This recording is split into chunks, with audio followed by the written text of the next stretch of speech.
antenne du samedi soir, une libre antenne où on ne se lasse pas d'explorer les difficultés, les merveilles de l'amour, le mystère de l'intime et ses méandres. À travers toutes les histoires qui s'y racontent, on entrevoit combien les amours qui sont des recherches d'un autre soi-même, les amours à visée narcissique pour se sentir simplement exister dans le regard de l'autre, se meurent aussi sûrement que Narcisse lui-même dans son bassin. Car ces amours-là sont faits des amours de soi. François Roustan, thérapeute et grand expert de l'hypnose, écrit dans La fin de la plainte que les amours possibles sont d'un autre bord. Ils sont, écrit-il, ce soutien qui se soutient de soutenir. Ils se forment parce qu'ils informent les multiples formes des détails de la vie. Ils suivent les méandres infinis d'une douce pente. Ils ne craignent rien puisqu'ils sont le réel même. Nulle répétition ne peut en sortir puisque la vie qu'ils épousent ne cesse de les faire inventer. C'est finalement toute la différence entre les amours où on se regarde aimer et être aimé, où on s'interroge en permanence pour savoir si, comme on dit, c'est la bonne personne, et ceux où les questions ne se posent pas parce que tout simplement on le vit. Être dans l'amour, c'est le vivre comme une évidence. Quand bien même il n'y a parfois rien d'évident à composer avec la différence de l'autre et ses habitudes de vie. On poursuit le dialogue ensemble, celui que vous initiez avec nous en appelant au 3921. Quentin et Corentin reçoivent vos appels et c'est Maxence Destop qui réalise cette émission. Vous pouvez aussi réagir à ce que vous entendez à l'antenne par SMS en composant le 7 39 21, commençant votre texto par le mot nuit, ou partagez avec nous en envoyant un mail sur le site europe1.fr. Vos messages nourrissent l'émission et sont de précieux éléments dans nos échanges. Nous attendons vos appels au 39 21. Europe 1. Sophie Peters.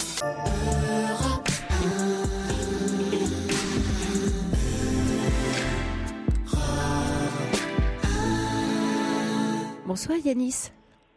Bonsoir. Bienvenue. Merci beaucoup. Merci en tout cas de m'accueillir ce soir et de m'écouter. Oui. Alors vous appelez parce que vous vous sentez un peu isolé, hein, c'est ça? Voilà. Oui. En fait, voilà. Moi j'ai 21 ans. En fait, le gros problème, ça a été le passage de l'adolescence à la vie adulte, où j'ai clairement eu un manque de confiance qui s'est traduit en une solitude petit à petit et qui maintenant est confirmé. Voilà, je ne sors pas, je n'ai pas de relations sociales malgré que je sois quelqu'un de très très sociable, et je le sais puisque que je le vois, que ce soit au travail ou quand je vais à mes cours. Je suis quelqu'un de social, les gens aiment bien ma personnalité, je sais que je plais aux filles et tout. Mais comme maintenant je suis seul, je n'arrive pas à passer le cap et à essayer de nouer des relations. Mais par exemple, si dans le cadre vous dites, donc j'entends que vous êtes à la fois étudiant et vous travaillez en même temps, est-ce qu'il y a des gens qui vous invitent ou qui vous disent viens on va prendre un verre, ou on dîne ensemble, ou on fait telle chose ce week-end, vous y allez pas, comment ça se passe? En fait le problème c'est que je refuse. C'est pas que je refuse cette demande, mais j'essaie de l'éviter parce que j'ai peur de ça justement. Le fait est que je sois seul et ça fait que je n'ai pas de vie sociale, je n'ai rien à raconter. Donc c'est vrai que je m'isole.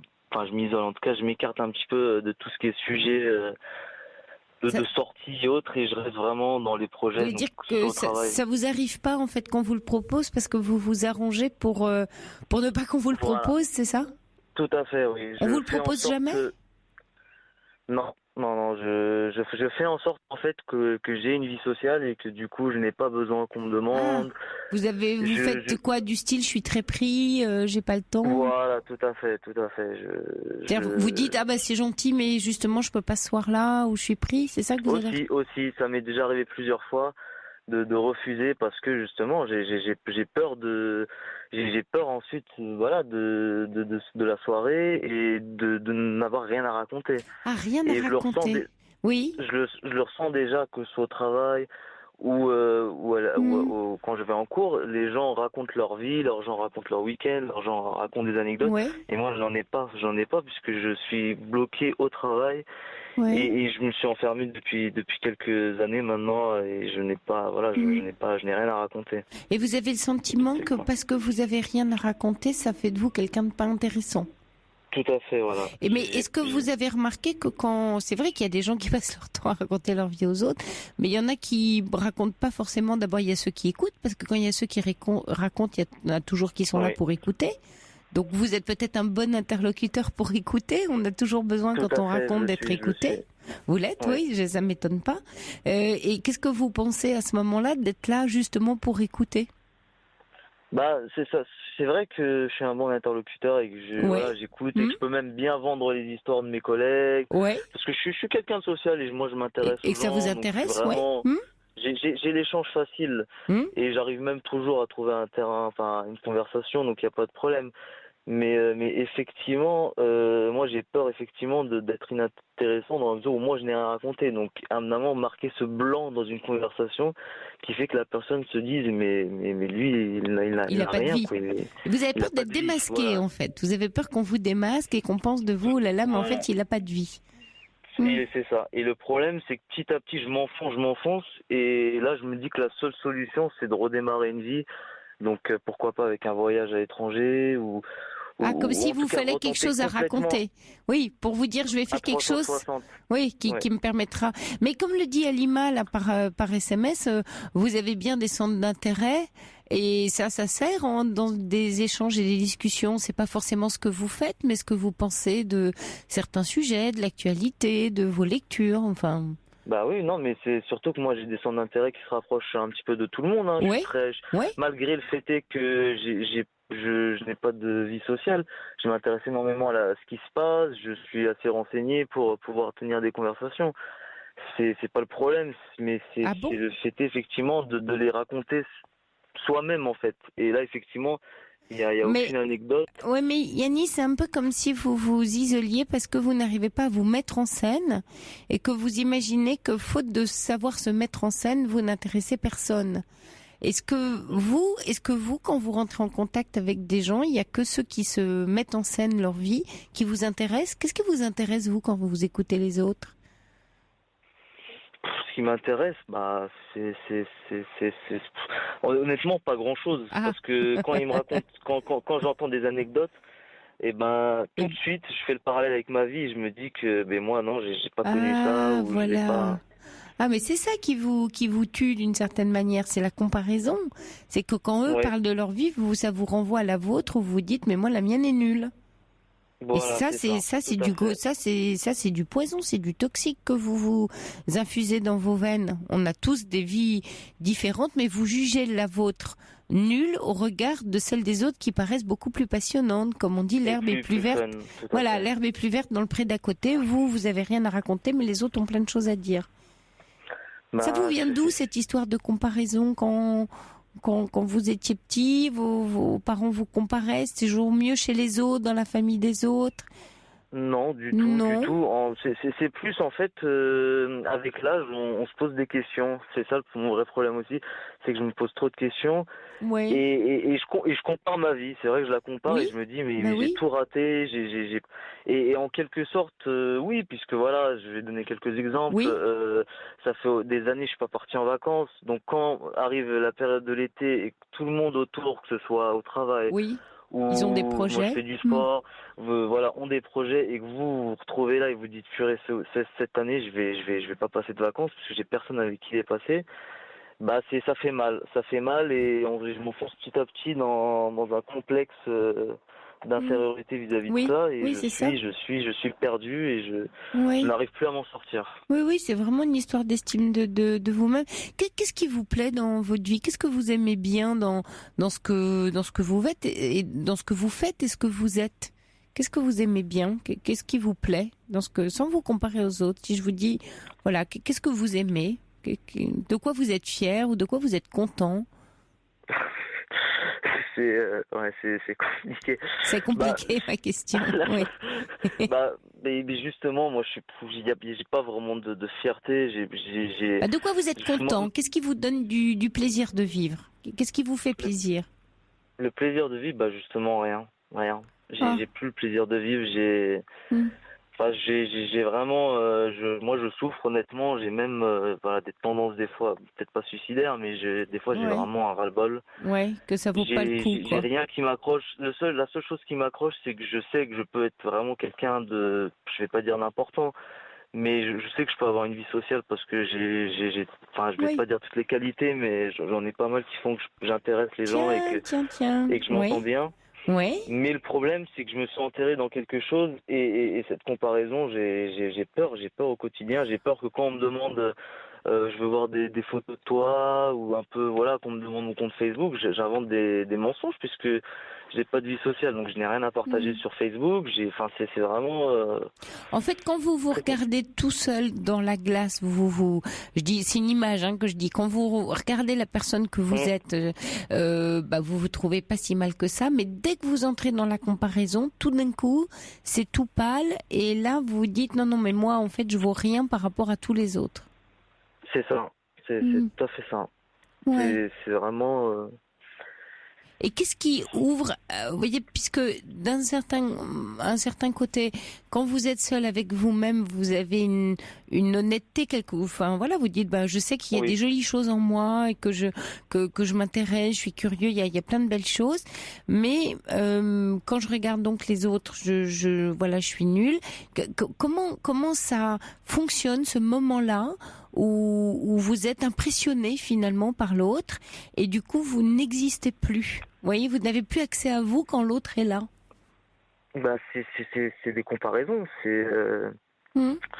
c'est des comparaisons faites, des anecdotes qui ont été racontées par par la personne Et vous d'en vous face. dites oh là là c'est super et moi je ne vis pas ça vous fait envie? Oui, parce que ça gâche une vie. Je veux dire, quand vous ne sortez pas, vous ne faites rien de vos week-ends, vous isolez et que derrière vous arrivez le lundi au travail et qu'eux vous racontent ce qui s'est passé, ce qu'ils ont fait et que vous êtes là, vous dites moi j'ai rien fait. Mais vous pensez, Yanis, qu'il vous manque quoi pour faire? Parce que vous faites le constat et vous regardez le constat avec un air un peu désespéré, sans pour autant rien faire pour le changer. Ouais. Et qu'est-ce qui vous bloque pour changer? Parce que vous avez manifestement compris. Et il manque j'ai pas, compris la situation. voilà, et il manque pas grand chose si ce n'est d'une décision. Il vous manque de décider de passer à l'action pour vous, c'est-à-dire de faire des choses par vous-même, pour vous-même, accepter de sortir, donc de prendre des risques. Il vous manque la possibilité de prendre des risques, et vous ne voulez pas prendre ce risque. Vous préférez rester dans votre peur et votre non-vie d'une certaine manière, de peur de vivre. C'est mon passé qui me fait peur. C'est ça le vrai problème. C'est partager. En fait, j'ai la peur que les gens me prennent pour un comment dire, me jugent et me trouvent pitoyable. Le fait est que j'ai pendant toutes ces années Comme vous vous trouvez pitoyable. Comme moi je trouve ça. Et en même pitoyable, temps, la Yanis, il y a un situation dans laquelle paradoxe. Et il y a un paradoxe, c'est que plus vous êtes là-dedans, plus vous avez des chances de vous trouver pitoyable et que les autres vous trouvent pitoyable. je suis. Oui, c'est que comme vous continuez le processus, c'est que vous ne faites rien pour remédier. Vous lamentez, vous voyez que ça fonctionne pas. Mais la seule solution que vous avez trouvée, c'est de vous isoler en vous disant si je m'isole, je me protège. Sauf que c'est pas du tout une solution, puisque cette solution vous renvoie à votre problème, qui est je ne fais rien de ma vie. Donc en fait, la solution que vous avez trouvée pour vous protéger est le problème en lui-même. Le problème est juste que vous vous isolez, que vous n'agissez pas pour vous et en fonction de ce qui vous irait. Oui, c'est ça. Ouais. Et donc, c'est le problème. Ouais. Et qu'est-ce qui vous empêche parce qu'à un moment donné, vous pouvez rester très longtemps à tourner autour, sauf que vous vous enfoncez dans le paradoxe toujours plus profond qui est le meilleur moyen de me protéger de ça, c'est de surtout pas rentrer en contact avec les gens, mais c'est aussi le meilleur moyen que jamais rien ne se passe pour vous et de continuer et d'augmenter ce sentiment-là. C'est-à-dire vous faites tout pour continuer. Vous faites tout pour que ça ne s'arrange pas et que vous soyez toujours en comparaison de lundi matin c'est toujours pareil, moi j'ai rien fait. En pensant ne pas prendre de risques. Alors que là, ce qui me paraît vraiment essentiel pour vous, si vous prenez le risque, vous allez voir que vous risquez pas grand-chose. La Oui. preuve. Mais le risque, ce qui me fait, le problème, c'est que le risque, j'ai peur que ça se retourne contre moi et que ça empire la chose. Parce Mais que vous là, risquez j'arrive à quoi? stabiliser. Est-ce que vous risquez plus à vous isoler et à vous lamenter et à perdre le goût de vivre parce que vous en êtes là, c'est-à-dire qu'à force vous allez finir par perdre le goût de vivre, ce qui est quand même dramatique. Donc Oui, tout à fait. soit vous prenez ce risque-là, soit vous prenez le risque, comme vous dites, de vous montrer en pleine lumière et vous dites d'être démasqué. Mais là, vous ne faites absolument pas confiance aux autres de décider si vous êtes digne ou pas d'intérêt. Là, vous êtes en train de décider pour les autres que vous n'avez pas d'intérêt. Vous n'avez aucune confiance dans l'autre. C'est-à-dire dans sa capacité à vous apprécier tel que vous êtes, Ouais. avec votre histoire, votre passé. Faites-leur confiance. On peut Mais pas c'est ça, établir c'est de ça. relation avec l'autre sans confiance.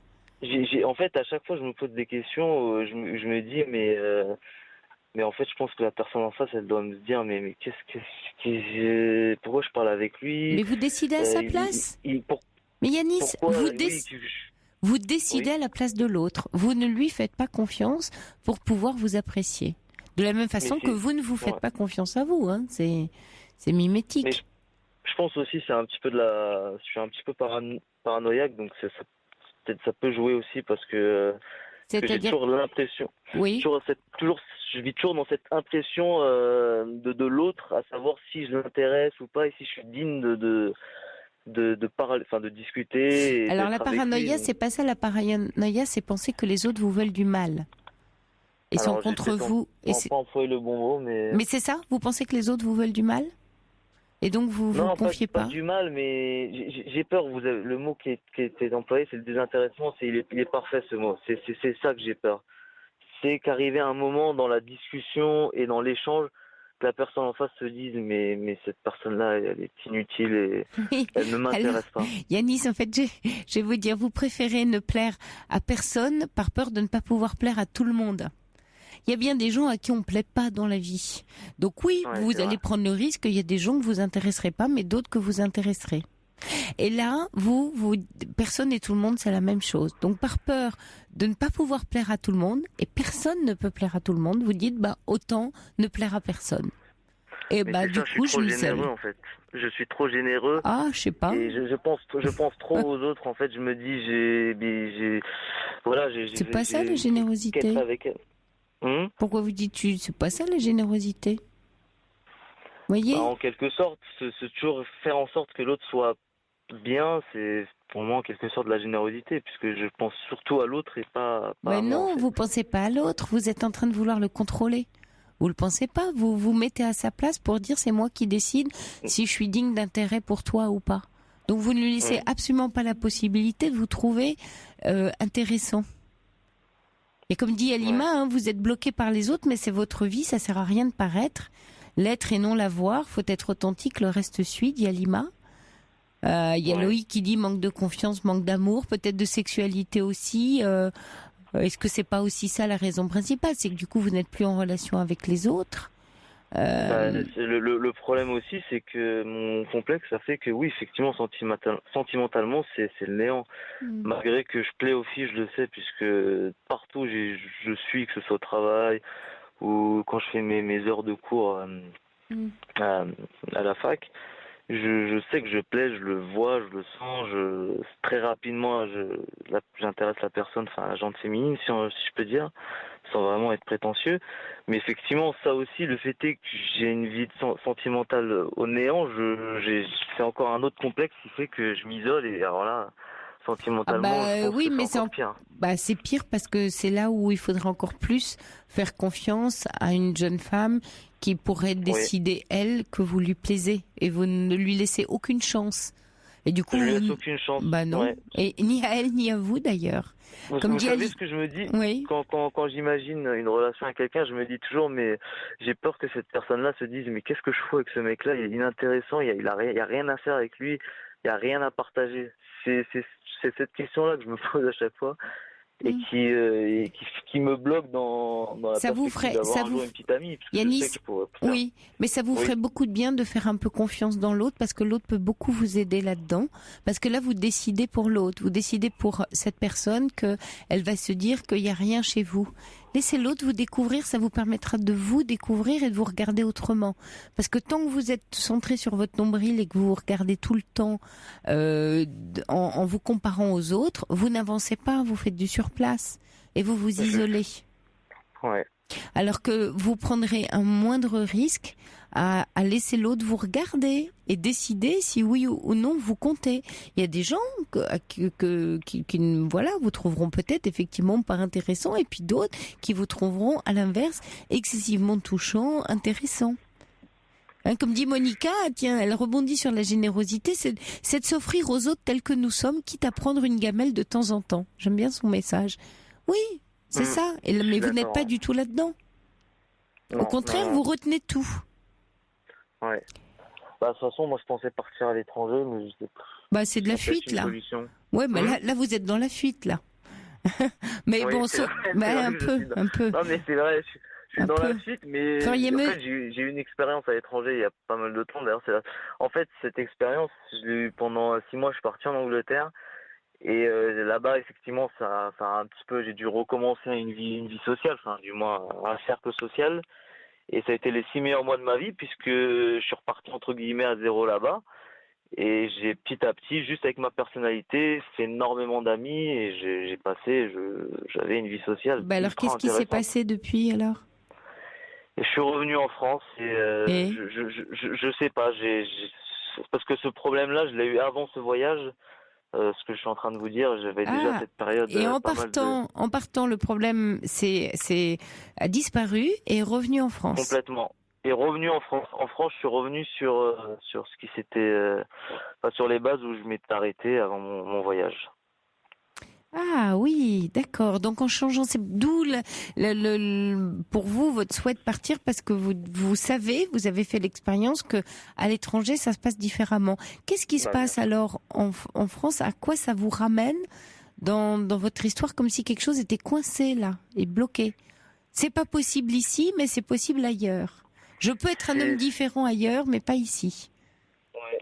Bah parce que c'est vide, donc ce que j'ai construit, en fait, je me dis ce que j'ai construit en France est vide et voilà. Et alors qu'à l'étranger, quand je change, on va dire, la seule fois où j'ai vraiment changé, c'est quand je partais à l'étranger. Peut-être qu'après, si je venais à partir dans le sud, ça pourrait être plus simple. Mais en partant à l'étranger, je me suis dit, bah écoute, les cartes sont à zéro. En fait, non, mais oui, c'est très très clair. En fait, c'est quand vous partez à l'étranger, le terrain est vide. Donc je pars effectivement de zéro, vous l'avez très bien dit. Donc je rencontre des gens depuis zéro puisque je suis étranger dans un pays. Donc j'ai rien à leur raconter à part que je suis français ou je viens d'ailleurs. Mais en tout cas, je peux légitimer. Voilà, je peux légitimer le fait de partir de zéro, alors qu'en France je ne peux pas. Donc vous avez un alibi quand vous êtes à l'étranger, mais quand vous êtes en France, vous n'avez plus d'alibi et là ça ne fonctionne plus. C'est ça qui se passe pour vous. Oui, c'est une forme d'alibi. En quelque sorte, et ça se rejoint avec ce que je disais, le boom des réseaux sociaux, tout ça, où maintenant c'est très très très simple. Alors, en plus, moi je suis à un âge où on est en plein dedans. Mais bien sûr. C'est très très simple de partager sa vie. Et moi là-dessus, je peux rien partager puisque j'ai pas de... Et donc là où si je venais, que ce soit au travail ou quand je vois tout le monde envoyer des messages, aller sur Facebook, montrer des photos et que moi je suis là sur mon portable et que j'ai rien, bah c'est quand même. Oui, et alors vous pensez qu'il y a que ça? Et vous pensez que la vie n'est que sur les réseaux sociaux? Non, la preuve, c'est que si vous y êtes pas, c'est un petit peu. Pour moi, les réseaux sociaux aujourd'hui, surtout à nos âges, reflètent un petit peu le mode de vie de la personne. Et puis il y en a plein qui y sont pas. Et qui sont très passionnants. Et vous le savez très bien. Comme dit René, c'est vous qui... Voilà, c'est le regard que vous avez sur vous qui vous coince. C'est toute l'histoire que vous racontez sur vous-même, en fait. Et donc, encore une fois, que vous ne laissez pas les autres vous intéresser à vous. Comme vous voyez, alors on va vous donner, voilà, il y a des auditeurs qui veulent rentrer en contact avec vous, mais il y a Augustin Jotto qui dit: essayez de rire de vos malheurs et vous deviendrez attachant aux autres. Faites de votre désabusement un charme. Pourquoi pas? Oui, ça pourrait être drôle, oui, effectivement, rigoler de ma vie, oui, je pourrais raconter mes soirées. Je pense que je peux faire rire pas mal de gens. Mais après, je peux être aussi... Ouais, mais vous voyez ce que dit Geneviève. Elle dit, moi je trouve Yanis très intéressant, ne serait-ce parce qu'il cherche à comprendre et qu'il doute, et il y aura quelqu'un qui trouvera ça craquant, dit Geneviève.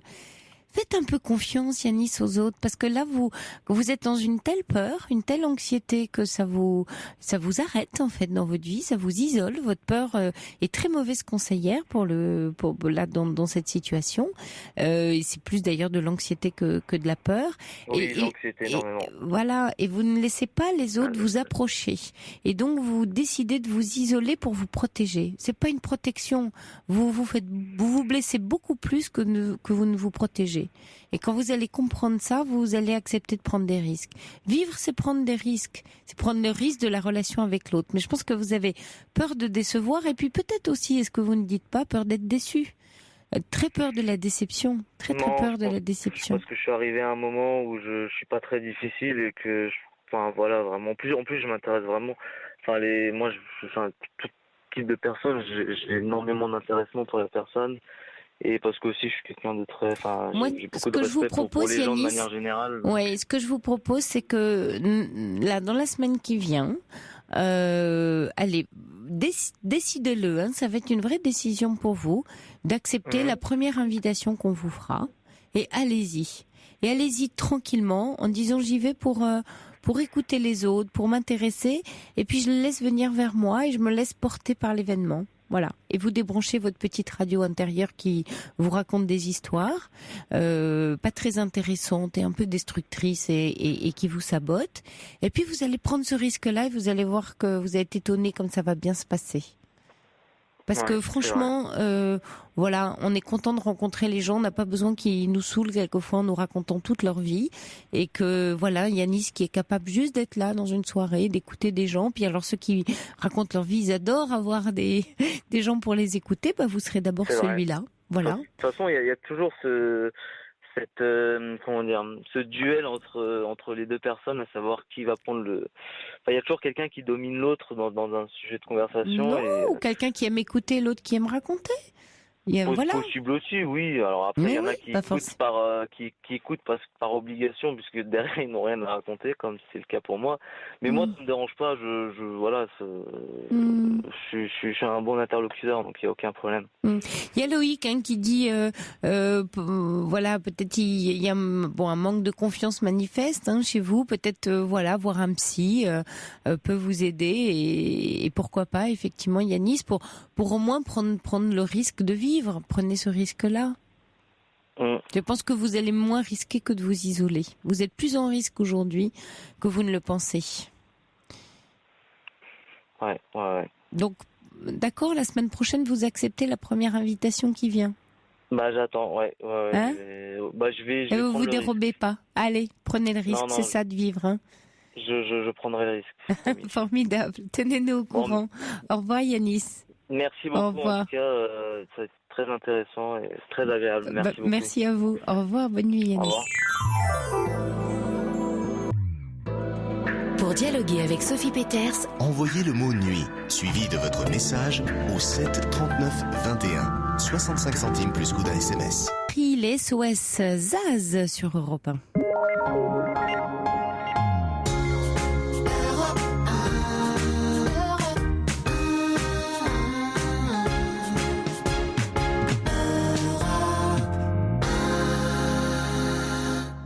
Alors Yanis, si vous nous écoutez toujours, un petit message qui éclaire pour éclairer encore plus votre chemin de la part de Monica. Écoutez, n'est pas se taire en se sentant opprimé. Écoutez, c'est se sentir honoré par la confiance de l'autre qui veut bien partager avec nous. Merci à vous, Monica. Vous êtes là, Claire ? Oui, bonsoir. Oui, bonsoir. Moi, j'appelle. Je suis un peu dans la même problématique que l'auditeur précédent. Oui. Et donc, moi, j'ai un problème supplémentaire, c'est que mes parents se sont séparés assez tôt. Mon père est parti, nous a un peu tous laissé tomber, quoi. Moi, j'ai un chemin de vie chaotique. J'ai fait de l'intérim et puis j'ai des belles expériences. J'ai un beau CV. Mais malheureusement, mon père était très dévalorisant. J'ai pas réussi à construire ma vie. Alors, j'ai beaucoup écouté les autres, j'ai beaucoup aidé. Et puis on m'a aidé aussi, mais bon, si vous voulez, j'ai pas réussi à faire la part des choses. Et aujourd'hui, malheureusement, après un séjour en province, je me suis retrouvée à retourner dans la famille. Et cette famille ne m'aime pas en fait. Donc voilà, donc c'est dur pour moi parce que voilà, en fait depuis 2 ans, je suis chez ma mère. Après, ensuite, ma mère ne veut pas vraiment que je reste tout le temps avec elle, donc elle m'envoie chez ma sœur, qui le lendemain est là, donc je dois retourner chez ma mère. Et après le lendemain, je retourne chez ma sœur. Et pour travailler, c'est pas facile parce que si vous voulez, j'ai pas de vêtements chez ma sœur. Donc je travaille quand même dans des endroits assez huppés, en direction générale, pour des avocats. Et donc là, si vous voulez, pendant 1 an, j'ai tenu le coup. Et puis là, au bout d'un moment, je me suis écroulée. Et puis l'autre jour, ma sœur, elle est rentrée dans la chambre. Et après, je me suis dit, pour une fois, parce qu'au lieu de traîner dans les rues le week-end, parce que quand elle rentre assez tôt, ma sœur, et qu'elle veut que je parte, a priori, je me suis dit, tiens, je vais rester un peu plus. Et puis là, elle m'a tout jeté, des bibelots, des vêtements à la gueule. Elle m'a dit, maintenant, tu fous le camp et tu refous plus les pieds ici. Grosse connasse, il faudra aider maman parce que de toute façon, elle a plus de fric. Et si tu veux pas l'aider, j'appellerai le juge. Et puis, je dis, écoute, moi, en ce moment, j'ai pas grand-chose. Donc, fais ce que tu veux. Et puis, en fait, ma sœur, après, elle m'a redonné la clé et tout. Mais en fait, je lui pardonnerai jamais, quoi. Je lui pardonnerai jamais. Et donc là, aujourd'hui, j'ai été chercher mes affaires de sa cave. Et là où je suis triste, si vous voulez, c'est vous demander parce que pourquoi j'en suis arrivée là. Alors j'ai pris quand même contact. J'entends, pour qu'on comprenne Claire votre histoire, c'est que vous vivez dans votre famille, mais vous avez un travail qui vous permet pas d'être autonome et de vivre de façon indépendante. Non, en fait j'ai beaucoup de propositions de postes, mais soit ça marche pas en période d'essai, soit c'est moi qui pars en fait. Parce qu'en fait rien que d'imaginer ma mère en chemise de nuit le soir, ça me fait gerber quoi. Attendez, je comprends pas le rapport entre le fait de pas avoir de poste. Je peux pas travailler parce que ma mère, elle voudrait que je parte. Et cette femme, elle commence à m'horripiler parce qu'elle peut pas travailler parce que ma mère voudrait que je parte, c'est-à-dire c'est-à-dire que si je commence à travailler, vous savez, à Paris, moi j'ai habité 20 ans à Paris, je payais 1 200 € pour un studio. Donc si vous voulez, pour habiter Paris, il va falloir que je travaille plusieurs mois et ma mère veut absolument que je parte. Et elle me répète ça tous les jours. Donc comment voulez-vous que donc je sois si tranquille? vous travaillez, je comprends pas, si vous travaillez, vous pouvez donc partir. Ah non, pas au bout de 15 jours, il faudra que je travaille 2-3 mois pour pouvoir partir. Oui, mais en ne travaillant pas du tout, vous risquez de rester encore plus longtemps chez votre mère. Le problème que j'ai aussi, si vous voulez, c'est que j'aime pas, en fait, on m'a proposé des postes à Paris et que j'aime pas du tout. Moi aussi, voilà, c'est un peu comme l'auditeur précédent, quand je vais en Allemagne, je suis heureuse, quand, voilà, je n'aime pas du tout je n'aime pas travailler à Paris, j'ai travaillé 26 ans. À un moment donné, Claire, l'important dans une vie, c'est savoir vous voyez où sont nos priorités. Est-ce qu'on préfère ça ou ça parce que là vous coincez. En l'occurrence, si vous voulez, j'ai pas de travail à Paris pour l'instant. Et si vous voulez, j'arrive pas à travailler dans ces conditions-là. Donc si vous voulez, moi je veux bien travailler, mais je ne peux pas en fait. C'est pour ça que je vous appelle parce qu'en fait j'ai pas de logement depuis plus d'1 an. Oui, mais vous n'avez pas de logement parce que pas de travail. Ah oui, mais quand on n'a pas de logement, c'est difficile de s'ancrer dans un travail. Quand vous commencez un travail, les collègues, elles veulent voir des gens comme équilibrés, bien dans leur peau. Non, les collègues veulent, c'est parce que les collègues veulent. C'est ce que j'ai remarqué, en tous les cas. Ouais. Oui, non, mais Claire, c'est pas les collègues qui décident de la façon dont ils veulent vous voir. Vous pouvez travailler à un endroit et les gens savent pas où vous habitez, avec qui vous habitez. Vous pouvez habiter avec votre mère et travailler dans une entreprise. Oui, c'est ce que j'entends. Oui, vous êtes. Et du coup, il n'y a aucune solution qui peut vous aller. Voilà. Là, je vais arrêter comme j'ai commencé à travailler, ça marche jamais, ou je reste pas, ou on me garde pas. Je me sens très fatiguée, voire usée, donc tous mes efforts sont concentrés dans le fait que dans les déménagements entre ma mère et ma sœur, c'est 500 mètres, que je perds pas ma carte bancaire, que j'ai quand même 4 sacs tous les jours, mais quand j'arrive chez ma sœur, j'ai pas vraiment de rechange pour le lendemain, donc à la fin, je mettais ses affaires, mais là, depuis qu'elle m'a parlé comme ça, donc là, aujourd'hui, j'ai repris toutes mes affaires de sa cave. Et puis, si vous voulez, moi, j'ai fait une demande auprès d'un bailleur social parce que je pense qu'en fait, si vous voulez, je préfère ne rien toucher et récupérer un logement parce que pour moi, ça me paraît plus simple comme ça. Et j'ai jamais, si vous voulez, moi, j'ai toujours dépassé les plafonds dans ma vie, j'ai toujours bien gagné ma vie, j'ai toujours payé le maximum aux invalides où j'habitais. Et maintenant, j'ai un raisonnement différent. Maintenant, je suis usée par la vie, je n'y arrive plus. Donc si vous voulez, moi maintenant, je suis descendue bas et je suis remontée des fois, mais là je crois que c'est la fin, enfin je pense même plus que je travaillerai. Et donc si vous voulez, moi je me dis... Vous avez quel âge, Claire ? J'ai 53 ans. Et vous dites déjà que vous n'allez plus travailler à 53 ans ? Non, la parce vie que va être longue, ça ne là. marche pas en ce moment, ça ne marche pas. Oui, mais votre autonomie... Parce que, en fait, finalement, vous êtes... On va faire une demande d'allocation pour spécifique, puisque de toute façon, j'ai fait plusieurs burn-out successifs et que là, maintenant, malheureusement, ça ne marche pas le travail. Si Claire, vous vous faites aider en thérapie ? Il y a quelqu'un qui vous suit ? J'avais demandé au CMP, justement, c'est la question, j'ai besoin de parler. Et oui, vous avez vraiment besoin d'être aidé. Ça n'a pas été le cas pendant 6 mois, et là, la psychologue vient de m'appeler. Oui. Elle vient de m'appeler il y a à peu près 2 jours, donc j'ai rendez-vous mercredi. C'est bien ça, oui. Et puis il y a un ami à ma tante qui veut bien me prêter vraiment une petite pièce pour mettre mes affaires. Oui. Parce que, en fait, j'ai pris contact avec un bailleur social en province qui a compris un peu mon désespoir, parce qu'aujourd'hui, bon, quand je vous parle, ça va à peu près, mais sinon, j'arrête pas de pleurer tous les jours. Ah oui, je comprends. Et il m'a dit qu'il essaierait de trouver une solution parce qu'il trouvait que ma détresse était réelle. Alors, Claire, quitte à habiter entre votre mère et votre sœur, où manifestement c'est pas une vie pour vous, comme le suggère la l'ISO, voire pour une colocation ou une chambre chez l'habitant. En attendant. J'ai plus de ressources pour l'instant. Ah, vous êtes sans ressources, d'accord. Ça va pas durer longtemps, ça va durer jusqu'au mois d'avril ou jusqu'au mois de mai, parce qu'en fait j'ai une démission. J'ai démissionné d'un poste et j'ai pas travaillé. Je crois qu'avant c'était différent, mais il fallait que je travaille 3 mois pour avoir les acédiques. Et j'ai travaillé que 2 mois, donc ils doivent réexaminer mon dossier en mai. Mais jusqu'au mois de mai, j'ai un petit peu d'argent pour vivre. On dirait qu'à chaque fois que vous prenez une décision, c'est pour vous saboter. Vous avez travaillé 2 mois et vous n'avez pas tenu les 3 mois alors que vous saviez que c'était les 3 mois qui vous permettaient. On m'a pas gardé. Non, on vous a pas gardé. Non. C'est-à-dire que j'ai quitté un poste qui était tout à fait sérieux, voilà, à Paris, pour un poste où il y avait 18 personnes qui sont passées avant moi, quoi. Donc, Claire, je pense que c'est pas le CMP que vous devez aller voir. Enfin, il y a des médecins, vous avez la sécurité sociale. Oui. Donc, ok. Donc vous pouvez aller voir un psychiatre, un médecin. Psychiatre. J'en vois déjà un. Ah, et alors ? Disons que il me trouve très fatiguée, effectivement. Il me donne quelques médicaments, mais j'ai pas l'impression que ça correspond bien à mon état. Et si vous voulez, j'arrive pas trop à gérer avec ce médicament. Et donc, en fait, moi, je pense que, n'ayant pas eu de logement pendant plusieurs mois, quelques années, j'ai quitté un logement à Suresnes il y a il y a 2 ans, mais si vous voulez, moi je pense aujourd'hui que je n'aime pas du tout Paris. Mais quand je dis que je ne l'aime pas, c'est un euphémisme parce que je crois que c'est difficile à mon âge maintenant de vivre dans une ville qu'on déteste. En plus, je suis germaniste, si vous voulez, je suis une passionnée de l'Allemagne et je préférais vraiment me rapprocher de Metz où j'ai habité, d'aller à la frontière. Bon, et ça, qu'est-ce qui vous en empêche ? C'est-à-dire que je viens de contacter un bailleur social et avec le RSA, c'est vrai que si je touche le RSA, peut-être que j'aurais, vu mon état qui est catastrophique, ça marche pas le travail. Il y a un moment donné, vous êtes d'accord avec moi qu'il faut bien poser les choses. On ne me garde pas. Donc, qu'est-ce que vous voulez que je fasse ? Ou moi, je crois toujours aller ailleurs.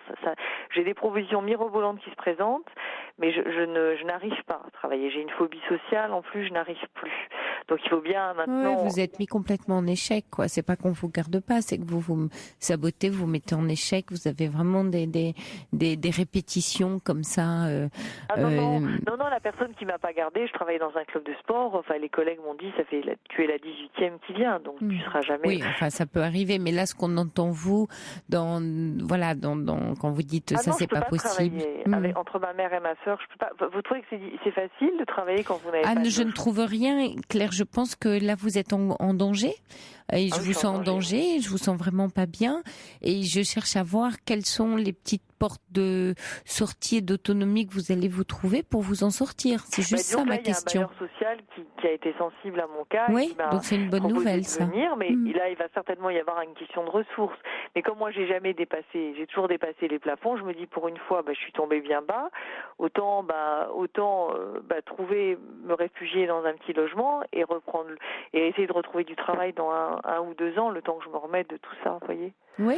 Oui, ça me paraît sage, ça me paraît une belle perspective pour vous. Il y a Jean-Paul de Lorraine qui vous envoie un message en disant voilà que Claire peut réagir à 53 ans, la vie commence. Vous avez l'air effectivement en pleine santé physiquement, que vous aimez l'Allemagne, j'adore la Lorraine aussi. vous... Oui. C'est magnifique.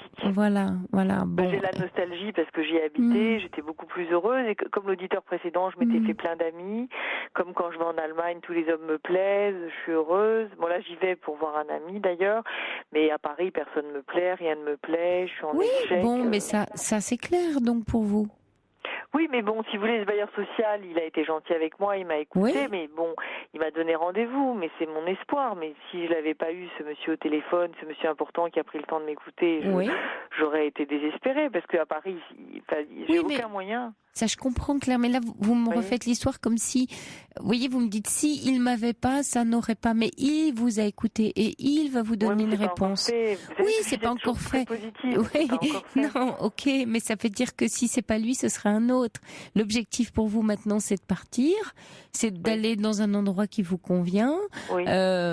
Manifestement, voilà, vous. Mais sans argent, c'est pas facile. Pour l'instant, j'aurai des ressources qu'au mois de mai, donc. D'accord.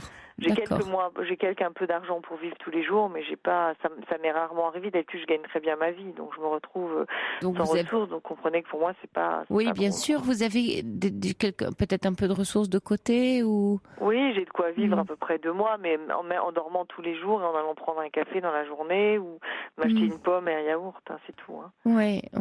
Peut-être vous. Non, c'est pas gai, bien sûr. Peut-être. Mais je voulais vous demander en fait, est-ce qu'on peut continuer d'espérer dans ce genre de cas, parce que moi je suis comme l'auditeur précédent, j'espère plus trop quoi. D'après vous, moi je trouve que la réponse est dans votre question. Est-ce que je vous renvoie la question, est-ce qu'on peut continuer d'espérer? Qu'est-ce que vous en pensez vous de la réponse?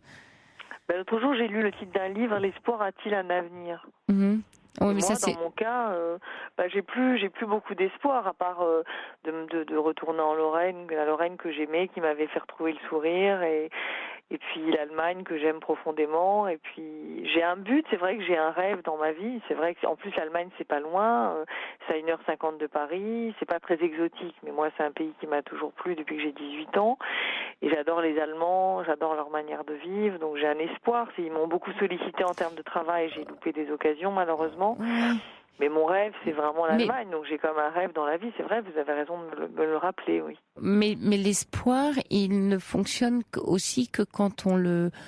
Pas qu'on ne fait que rester dans l'espoir, c'est-à-dire qu'on peut mettre les choses en action quand l'espoir devient un projet.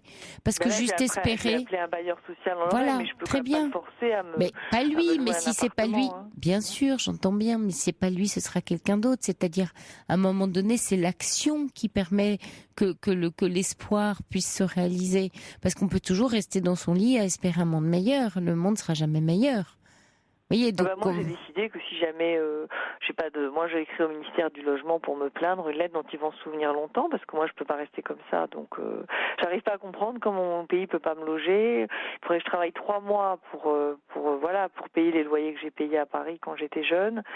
Je vois pas, c'est plus possible cette vie, quoi. J'arrive plus à, je suis malheureuse, donc. Puis je voulais vous dire comment ça se fait d'avoir des relations comme ça avec sa famille. Je suis le vilain petit canard, quoi. Et quand on a un vilain petit canard, est-ce qu'on peut s'en sortir? Lisez Boris Cyrulnik, le vilain petit canard. Oui, bien sûr qu'on peut s'en sortir. Claire, on peut toujours s'en sortir. C'est ça qui est merveilleux. Les êtres humains, on a cette capacité de résilience, de rebondir. Il y a des histoires de vie. Après, ça demande vraiment énormément de courage. Et quand on n'en a plus et qu'on n'a plus de force, on a besoin de se faire aider pour reprendre de la ressource, mais pas d'être porté. Parce que personne ne vous portera jamais dans votre vie. Mais je fais des démarches auprès des organismes sociaux. Voilà, c'est ce que j'entends. Oui, c'est ce que j'entends. Je vais voir une psychologue mercredi, je m'accroche à la vie quand même. Mais bon, si je déteste ma mère et ma sœur, vous pensez que je peux quand même continuer ma vie, mais je les déteste. Vraiment, je les déteste. Je peux plus les voir. Je les déteste. Vous assumez ça, vous voyez. Oui, j'assumerai. Et vous allez peut-être pouvoir vous créer votre vie, à vous.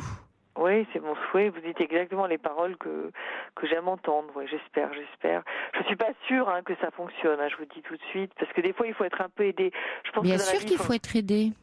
Oui, il faut être un peu aidé, mais moi je le suis pas. Donc vous voyez, il y a une interrogation sur le reste de Oui, mais attention, il y a être aidé et il y a être porté et prise en charge. Et comme dit Pnop, si elle arrêtait de se créer des alibis pour ne rien entreprendre, voyez, à un moment donné, il y a toujours un équilibre. Il y a un équilibre entre avoir un coup de pouce, être aidé, demander de l'aide, mais on sait où on la demande, et puis pouvoir compter sur soi.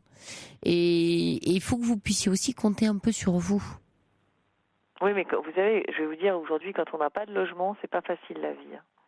Bien sûr que c'est pas facile. Quand on n'a pas de chez soi, moi j'en ai eu toute ma vie, j'en souffre énormément de cette situation, donc voilà, donc je voulais vous en parler, mais bon, vous me dites que apparemment je fais des actions qui pourraient être porteuses, et puis je pense que cet ami, enfin c'est un ami, bon, qui n'est pas un ami, qui fera ça pour ma mère, mais c'est vrai que le fait même ça soit petit, comme petit logement pour 4 semaines, ou le temps que je puisse me retrouver un revenu et peut-être repartir, c'est peut-être mieux d'accepter de rester chez lui qu'avec une femme que je n'aime pas et qui m'aime pas.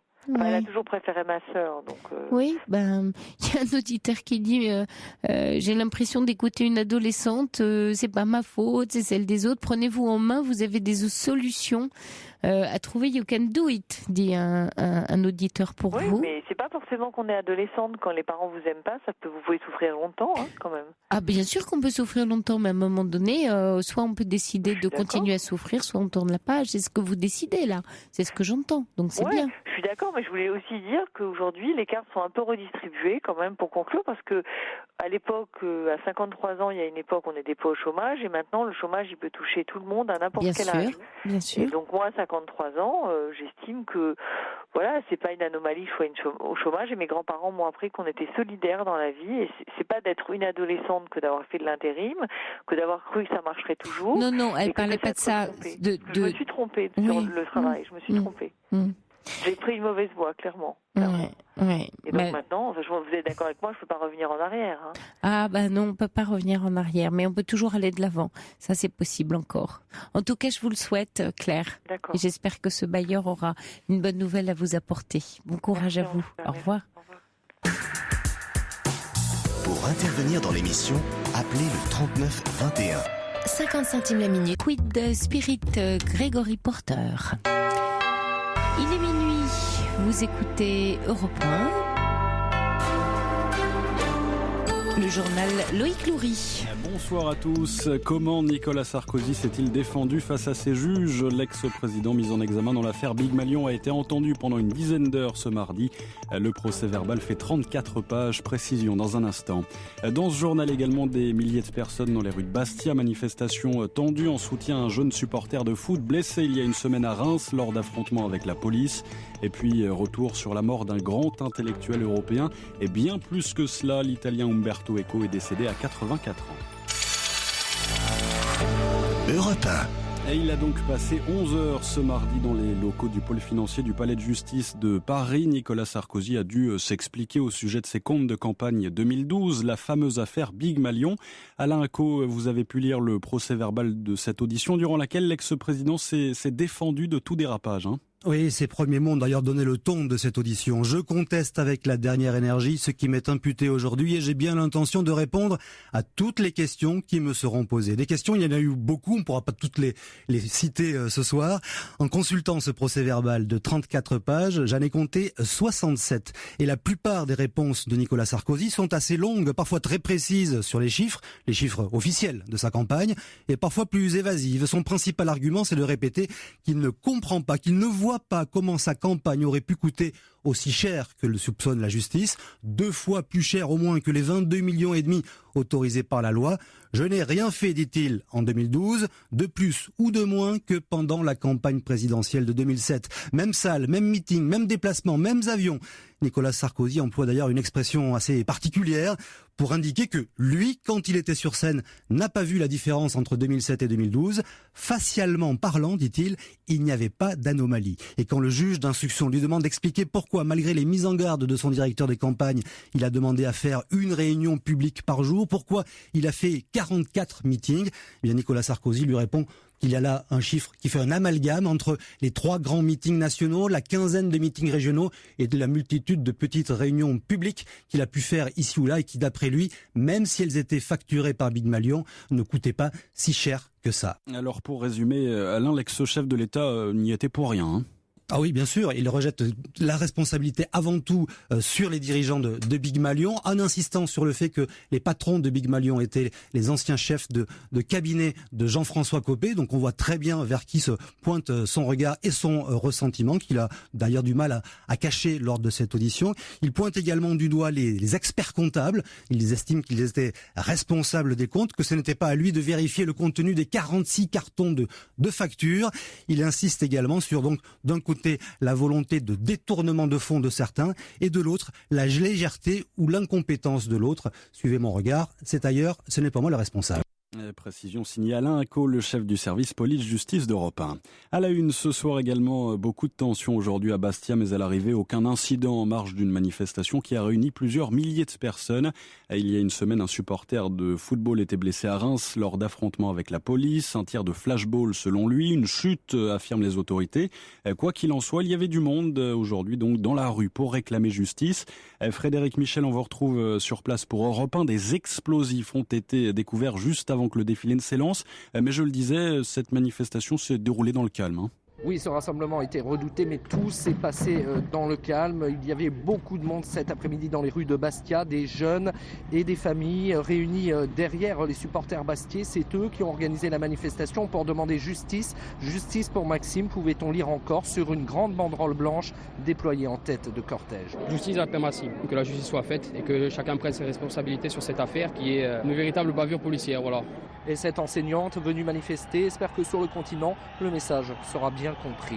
Je pense qu'on aimerait juste que soit reconnu quand même le fait que ce jeune homme a perdu un œil parce qu'il y a eu une intention délibérée. Donc ça nous désole et on a envie de le dire en fait. Et là vous voyez pour le moment tout se passe bien et on espère que jusqu'au bout tout se passera bien. En tenant des chants corses et nationalistes, les manifestants arrivés à quelques centaines de mètres de la préfecture ont préféré prendre la direction de la mairie. On va aller à droite et on ne fera pas le jeu de l'État français. Avant de conclure le rassemblement par des messages plus politiques. On voit un peuple qui défend sa jeunesse, mais on voit des élus qui sont restés tranquillement chez eux. Appelant à l'apaisement, les élus, notamment l'exécutif nationaliste, avaient indiqué qu'ils ne participeraient pas à la manifestation. Et sans avoir jamais croisé de policiers, le cortège s'est dispersé dans le calme en fin d'après-midi. Frédéric Michel, l'envoyé spécial d'Europe 1 à Bastia, a signalé également que le défenseur des droits, Jacques Toubon, a décidé d'ouvrir une enquête pour éclaircir les circonstances dans lesquelles ce supporter de 22 ans a été blessé. Europe 1, il est minuit et 5 minutes. L'horloge tourne pour David Cameron. Il a 4 mois, presque jour pour convaincre les Britanniques de rester au sein de l'Union européenne. Hier, les 28 se sont mis d'accord sur de nouvelles conditions d'adhésion à l'Europe octroyées à Londres. Et en échange, le Premier ministre s'est engagé à faire campagne contre le Brexit. Sébastien Krebs, vous êtes notre envoyé spécial à Londres. Un référendum aura lieu sur la question le 23 juin. David Cameron a donc fort à faire. Oui, à la sortie du Conseil des ministres, David Cameron a déjà commencé à dramatiser les enjeux de ce référendum. C'est la décision la plus importante de notre vie, a-t-il dit. Je sais que les débats vont être passionnés dans les mois qui viennent, mais tout ce qu'ils vont vous offrir, c'est un grand saut vers l'inconnu. La décision vous appartient, mais je pense que la Grande-Bretagne sera plus en sécurité, plus forte et se portera mieux dans une Union européenne réformée. Et il sait que le pays va subir maintenant 4 mois de division. Les deux grands partis sont coupés en deux. Même le gouvernement va se scinder. Certains ministres, y compris des proches de Cameron, vont faire campagne pour le Brexit. Alors, les Britanniques à qui j'ai parlé aujourd'hui ont encore bien du mal à se faire un avis sur cet accord. Caroline, londonienne, très européenne, estime surtout que le Premier ministre a fait une promesse beaucoup trop dangereuse. C'est un sujet explosif. Il n'aurait jamais dû risquer un référendum. La campagne va diviser le pays et elle fera le jeu des plus extrémistes. Ça ne réglera rien. Il pense que les gens voteront pour rester dans l'Union, mais personne ne peut miser là-dessus. D'ailleurs, le Guardian avance ce chiffre aujourd'hui. Seul un quart des Britanniques seraient convaincus de rester dans l'Union. 47% sont encore indécis. David Cameron et le camp pro-européen espèrent les ramener à la raison en quelque sorte en pointant les risques, les dangers, les incertitudes d'une sortie. Paris effectivement extrêmement risqué. Sébastien Krebs, l'envoyé spécial d'Europe 1 à Londres. Aux États-Unis, Hillary Clinton reprend la main dans la course à la présidentielle. Elle emporte la primaire du Nevada, la 3e chez les démocrates, face à Bernie Sanders. Côté républicain, pas de résultat pour l'instant. Leurs électeurs se prononcent en Caroline du Sud. Des hommages unanimes en France et ailleurs. L'écrivain italien, philosophe, intellectuel, pamphlétaire, polyglotte Umberto Eco est mort hier à 84 ans. En 1980, le grand public l'avait découvert à travers Le Nom de la Rose, un polar médiéval adapté ensuite au cinéma par le français Jean-Jacques Hano. Son livre a été vendu à des millions d'exemplaires, traduit en 43 langues. Il ne boudait pas le succès, disait-il à Frédéric Tadei sur Europe 1. J'éprouve évidemment un plaisir à savoir d'être lu. Évidemment, autrement, c'était suicidaire l'activité de l'écriture. Mais c'est un plaisir moral.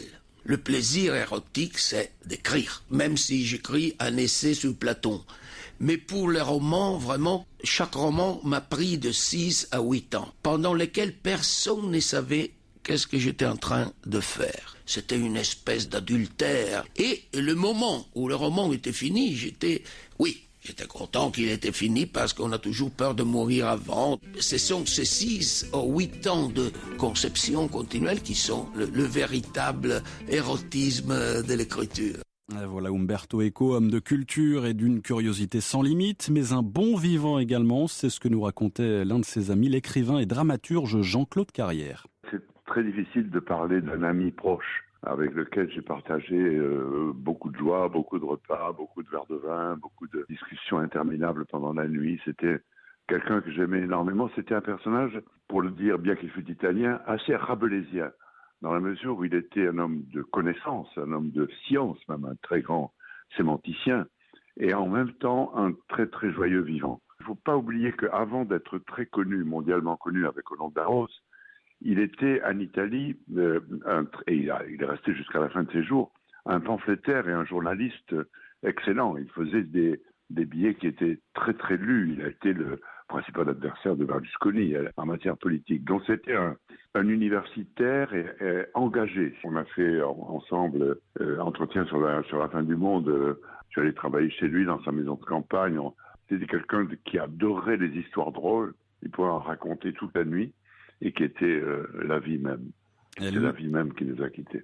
L'écrivain et dramaturge Jean-Claude Carrière avec Mélanie Nounès. C'est une décision très loin d'être anodine. Le Festival de cinéma de Berlin décerne son ours d'or à un documentaire consacré aux réfugiés de Lampedusa, une île italienne.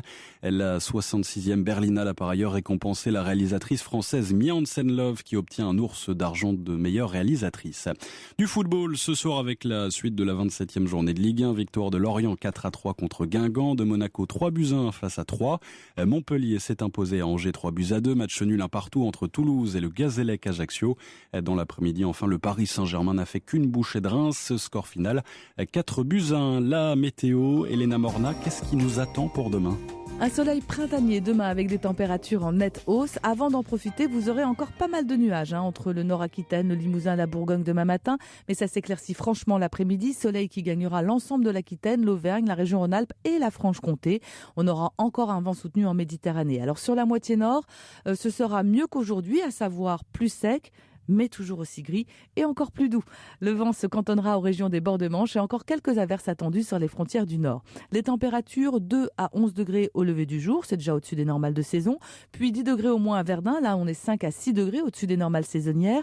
12 à Brest et Metz, 13 à Caen, Blois, Lille, Strasbourg, 14 à Saint-Malo, à Nantes et Paris, 16 degrés pour Bordeaux, Clermont-Ferrand et Lyon, 17 à Toulouse, Marseille et Ajaccio, jusqu'à 20 degrés nous dit Météo France à Nîmes, Avignon ou encore à Digne-et-le-Bain, et même quelques pointes à 23 degrés dans le Var. Alors douceur exceptionnelle qui se maintiendra jusqu'à mardi, puis baisse des températures, mais pas de froid en vue.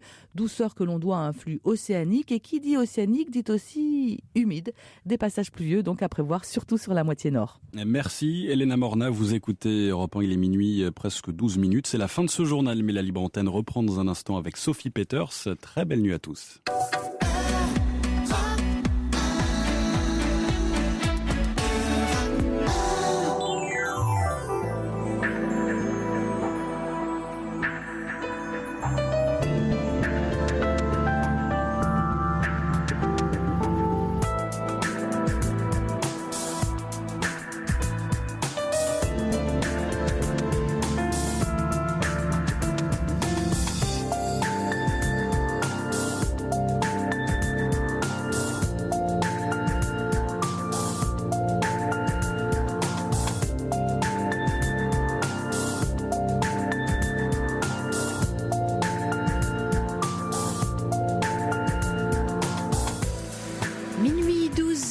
Vous écoutez Europe 1, nous sommes ensemble encore pendant une heure de direct dans la libre antenne. Une libre antenne pour nous raconter ce qui vous arrive, pour donner sens et vous aider à vivre. Si vous souhaitez explorer de nouvelles pistes, atteindre un nouvel équilibre, quitter des vérités toutes faites, je vous propose de nous appeler au 39 21. Vous serez accueillis au standard ce soir par Quentin et Corentin et c'est Maxence Destop qui réalise et veille au bon déroulement de cette émission. Vous pouvez aussi réagir à ce que vous entendez à l'antenne par SMS en composant le 7 39 21 en commençant votre texto par le mot nuit ou envoyer un mail sur le site europe1.fr. J'attends vos appels au 39 21. Jusqu'à 1h sur Europe 1. Sophie Peters. Bonsoir Myriam. Bonsoir Sophie, je vous remercie beaucoup d'avoir sélectionné mon appel. C'est un privilège de vous parler. Merci à vous. Alors vous nous appelez du Canada. Exactement. Exactement, de Québec, oui. du Québec. De la ville. Voilà, de la ville de Québec. De oui. la ville de Québec. Donc moi, je me demandais si vous alliez pouvoir m'aider. Je suis certaine que vous allez pouvoir, mais je ne sais pas. Oui. Moi, j'en suis certaine. Par contre, je n'ai pas de doute de ce point de vue-là. J'ai pas de doute. Je voulais savoir si vous pouviez, comment je pourrais aider ma fille, qui est une jeune infirmière qui travaille en psychiatrie, qui est âgée de 19 ans, qui s'occupe de patients qui ont entre 11 et 17 ans.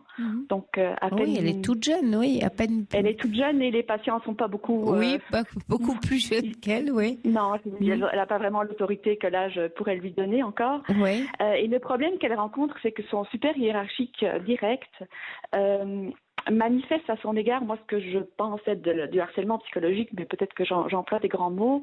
En fait, il a envers elle un comportement qu'il n'a envers personne d'autre, c'est-à-dire qu'il ne la salue pas alors qu'il salue les autres, il ne lui demande pas comment elle va alors qu'il le fait pour les autres de l'équipe. Il lui donne les patients les plus difficiles. Ouais. Elle travaille uniquement les week-ends, parce qu'elle est étudiante en même temps, donc elle travaille uniquement les week-ends. Donc elle est comme en stage là, en fait, c'est ça? Non, elle poursuit sa formation. Elle est infirmière, mais elle poursuit sa formation. D'accord. En même temps, le système scolaire est un petit peu différent, donc elle est infirmière.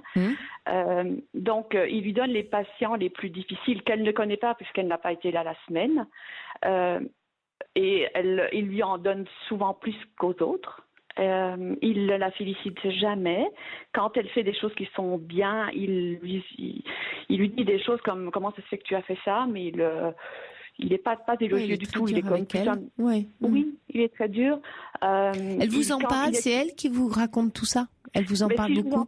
Si je vous en parle, c'est parce qu'hier, elle est revenue en pleurant. Donc elle travaille de 16h à 24h. Et elle habite avec vous, donc? Ouais. Elle habite avec moi. C'est une jeune fille qui pleure très peu. Très, très, très peu.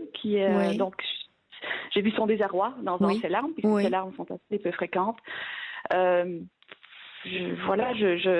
Par contre, parce que je l'ai fait avant de vous appeler, je lui ai posé des questions plus que je ne le fais d'habitude pour pouvoir mieux l'aider. Oui. Elle me dit que quand les patients sont des patients qu'on appelle à risque, c'est-à-dire qu'ils risquent d'être décompensés ou qu'ils risquent d'être agressifs, ils restent toujours présents dans la pièce. Il ne la met jamais à risque physiquement. Oui, mais il la maltraite psychologiquement. Enfin, quand vous dites qu'il lui dit même pas bonjour, vous voyez, il dit bonjour aux autres. Ouais. Oui, exactement. C'est vraiment indifférent. Ouais. Elle ose pas lui parler. Quelle est son attitude envers lui? Comment elle se débrouille elle avec ça? Qu'est-ce qu'elle fait? C'est une jeune fille qui a vraiment un désir de bien faire et de plaire. Oui, probablement. Oui. Et un besoin de prouver qu'elle est bonne. Elle est bonne et elle est sûrement. Hein. S'il lui donne des patients difficiles, c'est qu'elle est bonne, oui. Probablement, mais en tout cas, elle ne lui dit pas. Quand il parle de ses patients, il est très dénigrant envers les jeunes, parce qu'il les appelle les jeunes, ils sont tous entre 11 et 17 ans, comme je le disais. Oui. Il pense que ces jeunes-là sont capables de rien faire. Il est vraiment très... il est un peu cynique, quoi. Un peu cynique, oui. Par contre, quand il est en interaction avec ces jeunes-là, il est très, très compétent et très... Donc, il est un peu désabusé. Oui. Mais il est très apprécié par justement ces jeunes-là, mais quand il est en équipe... avec les autres infirmières, il est très dénigrant. Et il semble avoir des a priori contre les personnes jeunes. Contre les personnes Lui-même jeunes. n'est pas vieux. Lui-même n'est pas vieux, mais il a été papa à 18 ans, quelque chose comme ça. Donc je ne sais pas si ça a un lien. Mais, voilà. Et lui, à quel âge aujourd'hui? Probablement 21, je ne sais pas, mais je pense, d'après ce que j'ai compris, entre 20 et 30, plutôt 30 ans. 30 ans, oui. Lui est psychiatre. Il est infirmier aussi, mais il est infirmier, chef. Ok. Et est-ce qu'elle a pu en parler avec des collègues? Est-ce qu'elle est très isolée et qu'elle en parle qu'à vous, ou elle a pu en parler avec d'autres collègues? Elle est très isolée, justement, parce qu'elle ne travaille que les fins de semaine, comme on dit ici, que les week-ends. Mais il y a des collègues avec elle. Oui, mais elle a peur que ça se retourne. Comme ils font les autres collègues, ils sont très appréciés de ce patron, de ce chef. Elle a peur que ça revienne aux oreilles du chef et que ça se retourne contre elle. Il n'y a pas quelqu'un à qui elle peut se confier. Il n'y a pas quelqu'un avec qui elle s'entend bien, qui. Probablement que si, mais elle n'ose pas le faire. Elle n'ose pas. Ce serait bien qu'elle le fasse, parce que tout ce qui est de l'ordre du harcèlement moral, c'est toujours à bas bruit et caché au travail. Oui. Et je dis souvent que c'est photodégradable, c'est-à-dire que quand c'est mis en lumière, ça peut soit se traiter, soit s'arrêter. Alors c'est pas lui qui va changer, mais elle, ça va la rendre en tout cas moins vulnérable et plus forte, et moins parce que plus elle s'isole, plus ça prend de la place, et plus elle remarque tout ce qu'il fait avec elle qu'il ne fait pas avec les autres. Donc elle va avoir tendance, maintenant qu'elle en souffre, à même surinterpréter tout ce qu'il ne fait pas ou tout ce qu'il fait. Alors ce serait important, si elle a confiance, dans un ou une de ses collègues, de pouvoir en parler en disant voilà ce que je ressens, voilà ce que je vis. Est-ce que toi aussi, est-ce que tu peux m'aider? Qu'est-ce que t'en penses? Qu'est-ce que t'as observé? Je t'en parle parce que je suis un peu perdue avec ça, sans le juger lui. Elle parle d'elle, comme ça elle se met pas en danger. Oui, elle se met. Elle me disait que la personne de laquelle elle était la plus proche était un ami de ce chef-là, mais qu'il lui a remarqué, par exemple, hier qu'elle n'allait pas bien, qu'il lui a dit comment ça va, j'ai l'impression que tu vas pas bien. Donc il a remarqué qu'elle n'allait pas bien, mais elle a dit oh oui je vais bien. Elle s'est écroulée un peu plus tard. Oui, mais le problème de ce genre de situation, c'est justement l'isolement. C'est-à-dire que tout et le fait que ce soit son ami ne peut pas se retourner contre elle, le fait que ce soit un ami du chef. Mais elle va pas. Oui, l'objectif c'est pas qu'elle dise du mal du chef. L'objectif c'est qu'elle puisse. Voilà, l'objectif c'est qu'elle puisse dire voilà, peut-être je me fais des idées, peut-être elle peut mettre des formes, elle peut être prudente. Elle dit mais justement tu t'entends bien avec lui et j'ai l'impression que tu es également assez proche de moi. Et peut-être que toi tu vois des choses que je ne vois pas, et voilà, moi j'ai l'impression que parce que c'est ça que je vis et je me sens un peu perdue toute seule, peut-être tu peux m'aider. Donc il faut qu'elle demande de l'aide. Sur un éclaircissement, qu'est-ce qu'il voit, qu'est-ce qu'il a observé, peut-être dire il y a peut-être une façon de s'y prendre, mais qu'elle parle vraiment d'elle, pas tu as vu comment il est avec moi, voilà, c'est pas ça. Mais plutôt comment je me sens, comment elle se sent.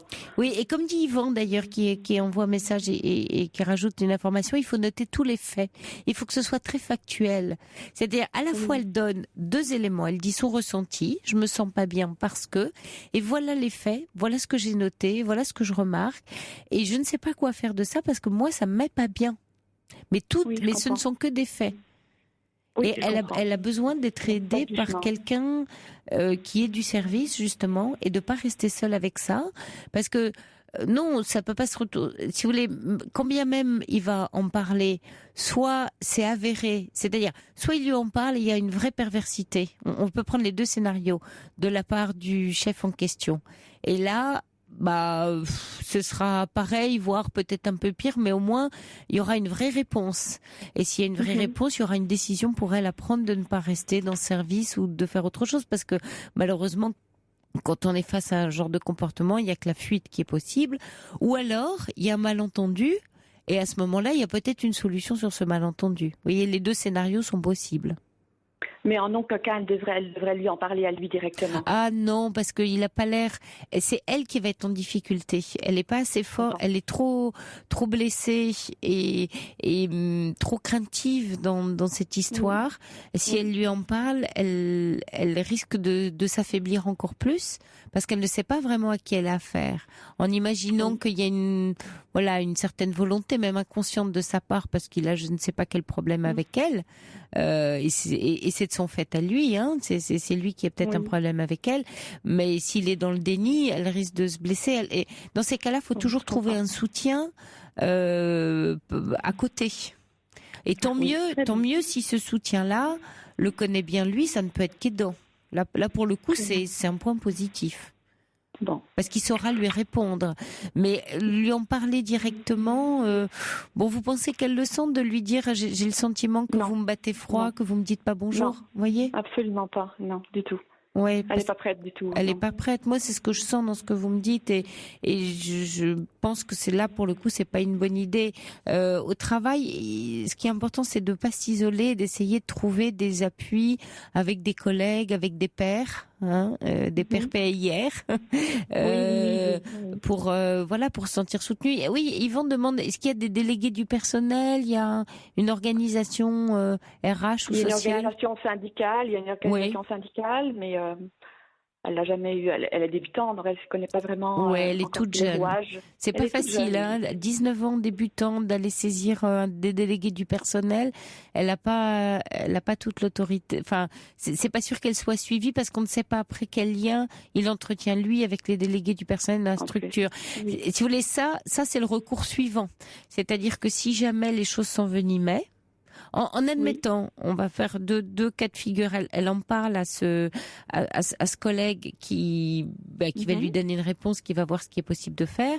Et si les choses ne s'améliorent pas, là, il faudra penser à saisir et à en parler au délégué du personnel. Mais seulement à ce moment-là. Il faut d'abord essayer de résoudre la chose. Parce que elle souhaite quoi? Elle souhaiterait ne pas être chargée des cas.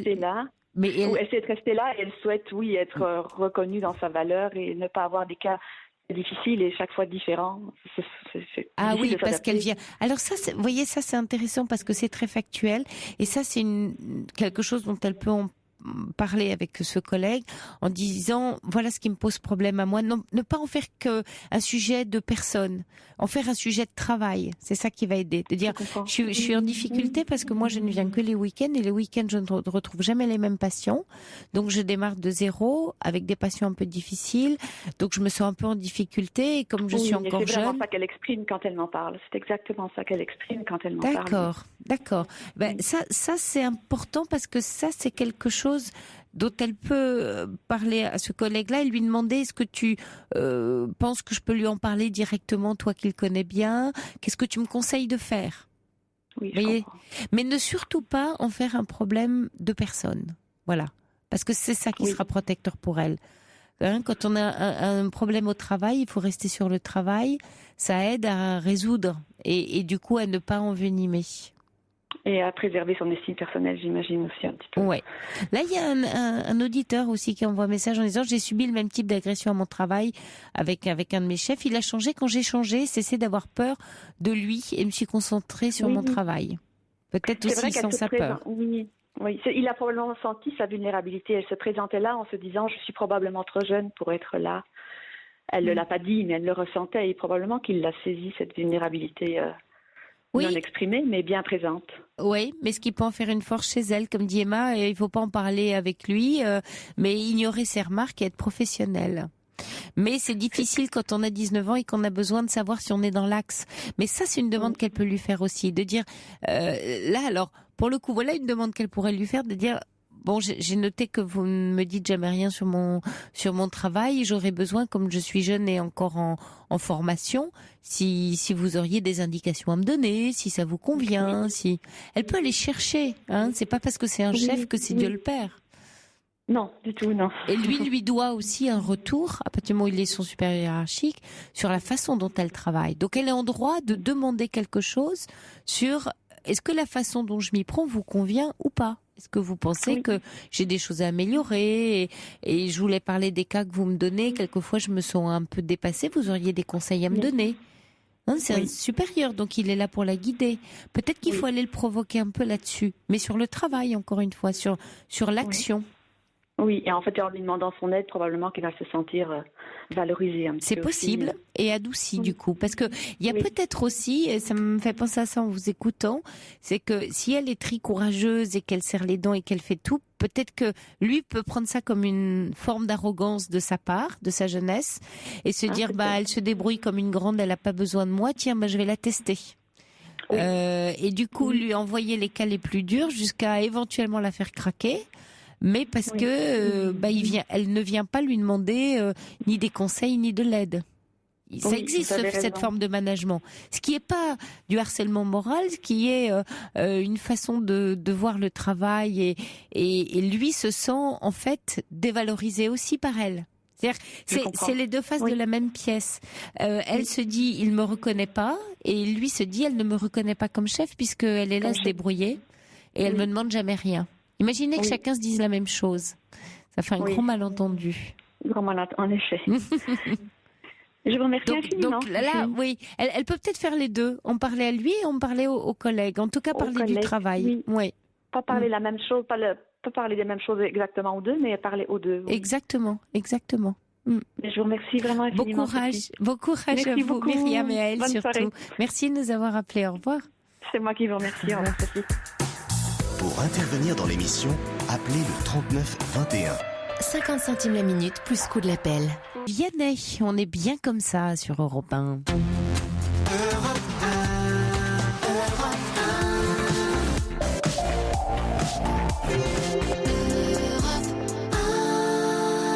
Bonsoir Marie. Bonsoir Sophie. Je suis émue de vous entendre. Oui, c'est gentil. Je vous écoute tous les soirs, c'est vraiment super. Je m'endors avec la radio. Oui. Voilà. Mais écoutez, moi je vous appelais parce que j'ai mes parents qui commencent à être âgés. Et j'ai ma maman qui est tout le temps en train de me solliciter, bien sûr, pour une chose ou une autre. Mais moi je suis à la retraite depuis le 1er décembre, donc j'ai plein de choses à faire au niveau des papiers. J'avais dit de refaire un peu de ménage chez moi parce qu'en travaillant c'était pas facile.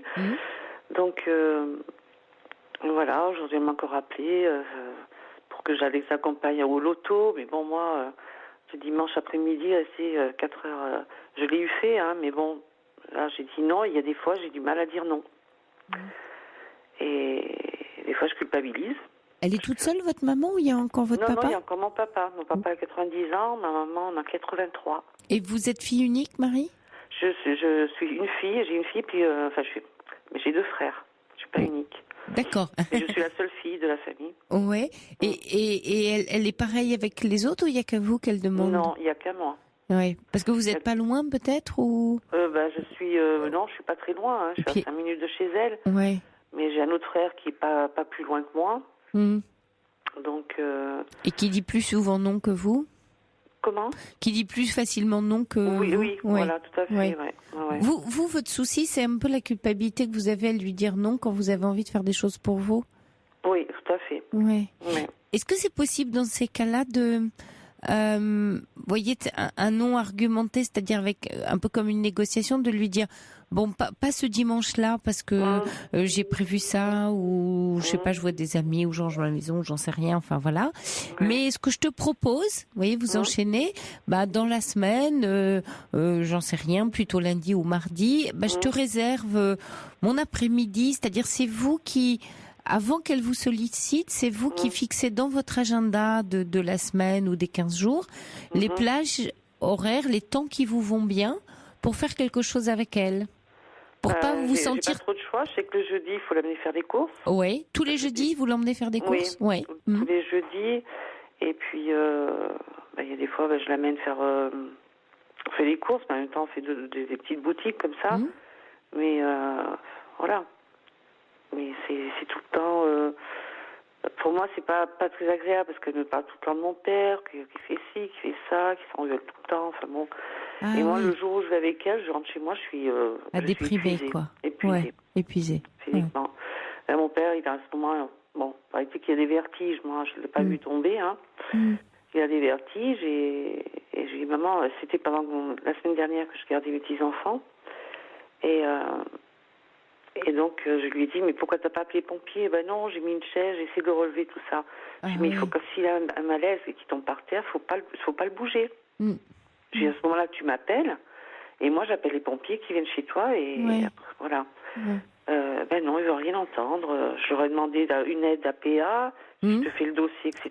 Non, on veut pas de monde qui vienne ici. Moi, tant que je peux, et tous les jours, elle se plaint qu'elle peut pas faire le lit, qu'elle a mal au dos, que si, que là.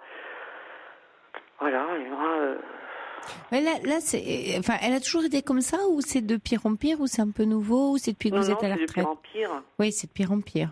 Et sans doute peut-être depuis qu'elle sait que vous êtes à la retraite. Est-ce qu'elle se dit pas, tiens, elle a du temps pour moi, je vais en profiter? Est-ce qu'il n'y a pas un peu de ça? Oui, c'est que le temps, avant vous travailliez, elle osait peut-être moins vous demander de choses. Et maintenant vous n'avez plus aucune excuse pour lui dire non. Là, je sais qu'au mois de mars, j'ai ma cousine qui m'a invitée quelques jours, 4-5 jours à Marseille. Et là, aujourd'hui, pourtant, je lui ai rien dit. Elle me dit, oh là là, j'ai envie de partir, voir le soleil, etc. Donc, je suis même... Voilà. Vous osez plus lui dire vous partez à Marseille parce qu'elle va dire, je vais avec toi. Voilà, parce que le problème, c'est qu'elle ne peut pas venir avec moi parce que ma cousine n'a pas de quoi loger. Donc, voilà, quelque part, je n'ose pas dire les choses. J'ose pas lui dire les choses parce qu'elle s'emballe vite. Qu'est-ce qui se passe si vous lui dites les choses comme vous dites, ou est-ce qu'il y a une façon de lui dire? Qu'est-ce qui se passe? C'est quoi le risque? Quand vous dites elle s'emballe vite. Ah oui, elle fait la tête. Elle parle plus. Ouais. Il y a eu des années, une fois, on est resté 8 mois sans se parler à cause d'une bêtise. Elle me croisait dans la rue, elle me calculait pas. Voilà. Elle est un peu comme une enfant, hein. Alors souvent c'est vrai quand on vieillit, hein, on retourne un peu vers l'enfance, donc il y a un côté un peu capricieux qui supporte pas la frustration. Elle supporte pas la frustration. Même avant de vieillir, elle était comme ça déjà. Ouais, donc ça s'arrange pas là du coup. Non. Mais j'ai envie de vous répondre un peu comme pour les enfants. Il faut qu'ils soient frustrés en fait. Il faut que vous puissiez la frustrer. Vous pouvez pas être à 100% à sa disposition. Donc vous pouvez lui dire, écoute, je te réserve mon jeudi. Il y a des jours, un dimanche par-ci par-là dans la semaine, mais ça peut pas être systématique. Rappelez que vous avez votre vie, et quant au fait d'aller à Marseille, vous allez lui dire pas forcément que vous allez à Marseille. Vous allez dire, je suis invitée chez une amie, ou je sais pas, je pars quelques jours. Je pars du temps au temps. Vous seriez prête à renoncer à votre départ, là, vous dites? Non, parce que moi aussi, j'ai besoin de partir. Hein. Les derniers temps, avant d'être à la retraite, là, le 1er décembre, j'étais très, très fatiguée. La preuve, c'est que j'ai arrêté. J'ai eu des problèmes de santé qui se sont... Bon, c'est bénin, hein. Mais j'ai fait une tendinopathie de l'épaule, j'ai pas pu bouger. Après, je suis tombée malade pendant 20 jours, impossible de soigner... un rhume qui s'est transformé en bronchite, enfin bref. Et moi, je suis toute seule chez moi, donc je dépends de personne. Je veux dire, voilà, je me suis débrouillée toute seule. Et c'est vrai que, voilà. Et quand elle se plaint, moi, c'est quand je suis malade, j'essaye de pas trop en parler, quoi. De dire... ça va pas trop bien, mais voilà, ça va. Ah oui, donc vous osez même plus parler. En fait, c'est vos besoins, vous n'osez plus faire valoir vos besoins. Non, parce que si je lui dis ça, elle dit, mais moi aussi, moi j'ai mal ci, j'ai mal là. Donc, le sujet part sur elle. Donc, moi, des fois, je lui dis rien parce que, voilà, il n'y a pas d'écoute. Oui, vous la connaissez. Il n'y a pas d'écoute, elle ne changera pas. Non. Ça, vous avez sans doute raison de ne pas parler, comme vous dites, de vous, parce que il n'y a rien à en attendre. Non. C'est peut-être ça, d'ailleurs, qui est encore assez triste pour vous. Enfin, c'est-à-dire, il y a toujours l'espoir de se dire, c'est quand même ma maman, j'aimerais bien qu'elle prenne en compte. Mais bon, ça, elle n'a jamais été comme ça, apparemment. Non. Ce qu'il y a, c'est que là, il y a un arbitrage en fait à faire pour vous, et vous la connaissant, ça va être soit elle, soit vous. Ah oui. Donc qu'est-ce que vous allez décider? Bien sûr. Mon médecin me l'avait dit, hein, vous savez, Madame Marie, il va falloir qu'un jour ou l'autre vous pensiez à vous.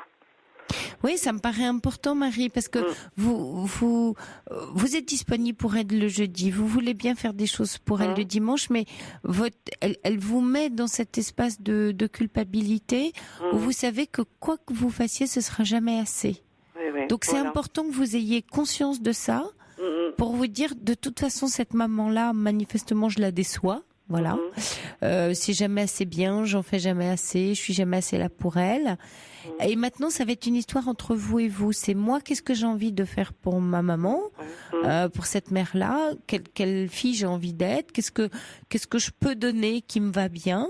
Et c'est en votre âme et conscience, en sachant qu'elle ne sera jamais complètement satisfaite, et abandonner finalement, aussi douloureux que ça puisse être, le désir qu'on a tous enfants et qu'on garde toute sa vie, qui est satisfaire maman. Cette maman ne peut pas être satisfaite. Non. C'est vrai que... Et c'est comme un deuil, c'est quelque chose auquel il vous faut renoncer à satisfaire maman. Mais ça ne vous empêche pas de bien vous occuper d'elle comme vous avez envie. Oui, que ce soit important pour vous, parce que évidemment vous allez très mal vivre le fait de vous dire non mais puisqu'elle est comme ça, alors si vous faites ça, c'est à vous que vous faites du mal, à la fille que vous êtes, qui a pas envie d'être distante ou d'être dure avec sa mère. En revanche, vous occuper de vous, c'est dire bon, je donne ce que je sais et ce que je peux donner, et je sais que ce sera jamais assez. Mais elle est comme ça, et vous allez voir que si cette posture intérieure, vous arrivez à la faire vôtre, parce que vraiment en être convaincu, vous allez être très détendu après. Si vous renoncez au fait de dire je vais pas la satisfaire, elle sera jamais contente, même les courses le jeudi ça lui ira jamais, ce sera jamais assez bien, et puis il faudra toujours qu'elle se plaigne. Mais je la connais, elle est comme ça. Je suis dans l'acceptation de ce qu'elle est, ça vous fera plus rien. Enfin, plus rien. Vous voyez ce que je veux dire? Oui. Ouais, c'est ça. Il y a Yvan qui dit, qu'est-ce que dit votre père de tout ça? Mon père, lui, il n'a pas droit à la parole. Oui. Il n'a pas droit à la parole. Et puis là, il a cessé de discuter parce que c'est l'engueulade tous les jours, quoi. Moi, ça fait des années que je vais chez eux. Quand je travaillais, j'allais une fois dans la semaine manger avec eux, chez eux, et 50 fois, c'était toujours la même chose. Ton père, il se met il s'assied à côté de la fenêtre, je peux pas ouvrir la fenêtre quand je cuisine, etc. Oui, c'est moi, ça. pour rire, j'ai à mon papa, j'ai dit, papa, tu veux pas te passer de maman, c'est pour ça que tu te mets là. Et elle s'énerve, oui, c'est pas ça, c'est pour m'emmerder qu'il se met là, parce qu'il y a le salon, il a 2 salons, mais il faut qu'il vienne se mettre là, pour pas que j'ouvre la fenêtre. Ouais, elle est jamais contente, quoi. Voilà. L'autre est toujours un problème pour elle. On fait jamais ce qu'elle veut qu'on fasse. C'est pas possible, Ouais, donc c'est la prendre comme elle est, en vous disant elle râlera toujours, ça ira jamais. Et voilà, vraiment la prendre comme elle est. Mais surtout Marie, alors là, ne renoncez pas à vos quelques jours à Marseille. Ah oui. Non, j'en ai besoin. Mais oui, mais évidemment. Bien sûr, j'ai... Et allez-y en toute tranquillité, vous êtes là pour elle. Vous l'emmenez tous les jeudis, vous êtes là quand elle a besoin.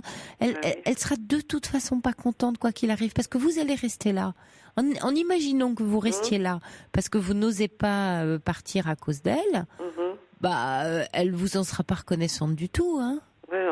Elle va pas savoir, vous allez lui dire quoi? Alors tu sais, je pouvais partir quelques jours, mais je suis restée pour toi. Bon, vous pensez que ça va changer quelque chose? Non, rien du tout. Rien du tout. Alors vous voyez, dans ces cas-là, il suffit de faire le scénario inverse et on voit que ça sert juste à rien. Donc partez tranquille, profitez de vos 3 jours et vous aurez plaisir à la retrouver telle qu'elle est, parce que voilà, c'est votre maman et vous l'aimez, mais vous la prenez comme elle est, ni plus ni moins. Et puis vous faites plus de nœuds, vous savez que voilà, c'est une râleuse. Voilà, maman est une râleuse et une éternelle insatisfaite. Ah oui, ça c'est. Voilà. C'est sûr. Et vous allez voir que ça va vous détendre tout de suite, ça. Oui, non, mais ça je. Parce que vous n'attendrez plus rien. Ni qu'elle soit contente que vous vous occupez d'elle, ni qu'elle s'inquiète pour votre santé, elle en est bien incapable. Donc voilà, on peut le regretter, on peut trouver ça triste. Vous voyez, bien sûr que vous trouvez ça triste et que vous auriez aimé que ce soit autrement. Mais c'est pas facile au quotidien. Non, je comprends. Voilà. Mais Elle me lâchez téléphone à cette la maison attente. pour savoir si je suis à la maison. Voilà. Ah ouais. En surveiller. Alors, elle savait que je devais monter chez ma fille. Ma fille était partie en croisière, donc j'ai gardé mes 4 petits-enfants. Elle me dit, je serais bien montée aussi. Et le souci, je lui dis, c'est que les 2 petites dernières, elles ne prennent pas comme ses enfants, hein. Ça chamaille, etc. Mon papa qui a 90 ans, il aime bien la tranquillité. Donc je lui ai dit, ça va pas être facile pour papa. Et puis deuxièmement, je lui dis, il n'y a pas pour dormir. Le seul endroit, c'est en étage et papa ne peut pas monter les escaliers, quoi. Monter les escaliers, je dis, il ne peut pas le faire. Donc... Oui, et ça vous a posé un problème ? Ça vous agace qu'elle vous dise tout ça et que vous soyez obligé de lui dire non, c'est ça ? Oui, voilà. Ça vous agace qu'elle ne comprenne pas toute seule ? Voilà. Alors qu'elle sait, bah oui. Ouais. Elle le sait, hein. Oui, elle le sait, mais elle est comme ça. C'est pour dire, toi tu montes, mais moi j'aimerais bien monter aussi. Bah oui, bah non, on n'est pas pareil. Bah oui, mais on n'a pas la même vie. Voilà. Et moi j'ai une fille avec des petits-enfants et je m'en occupe. Et je m'occupe aussi de toi, voilà. Ouais. Lâchez ça, parce que vous êtes dans le sous-entendu, vous comprenez ce qu'elle dit qu'elle ne dit pas.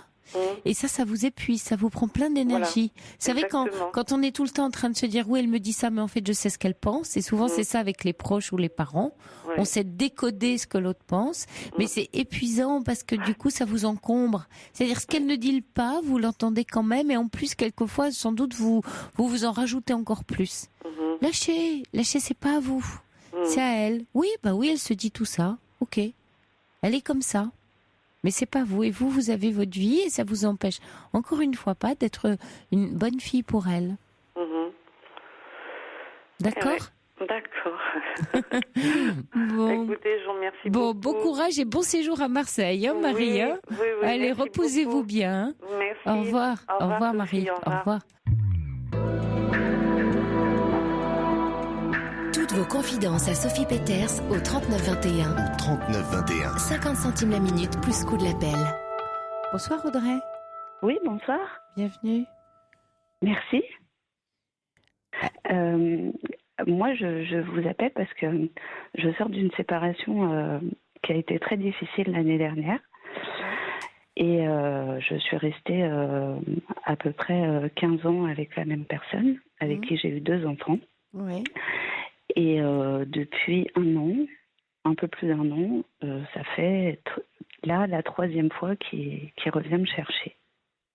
Depuis ce que vous avez décidé de vous séparer. Voilà, tout à fait. C'est vous qui étiez parti, vous avez décidé d'un commun accord ? C'est lui. Oui, tout à fait. Et c'était pas un commun accord. C'est lui qui est parti, oui. Tout à fait. Parce que parce qu'il a fait un peu une crise de la quarantaine, un burn-out de sa vie en général, quoi. Ouais. Voilà. Mais ça a été très douloureux pour moi. Oui, surtout vous y attendiez pas et vous ne le souhaitiez pas. Ouais. Voilà, exactement.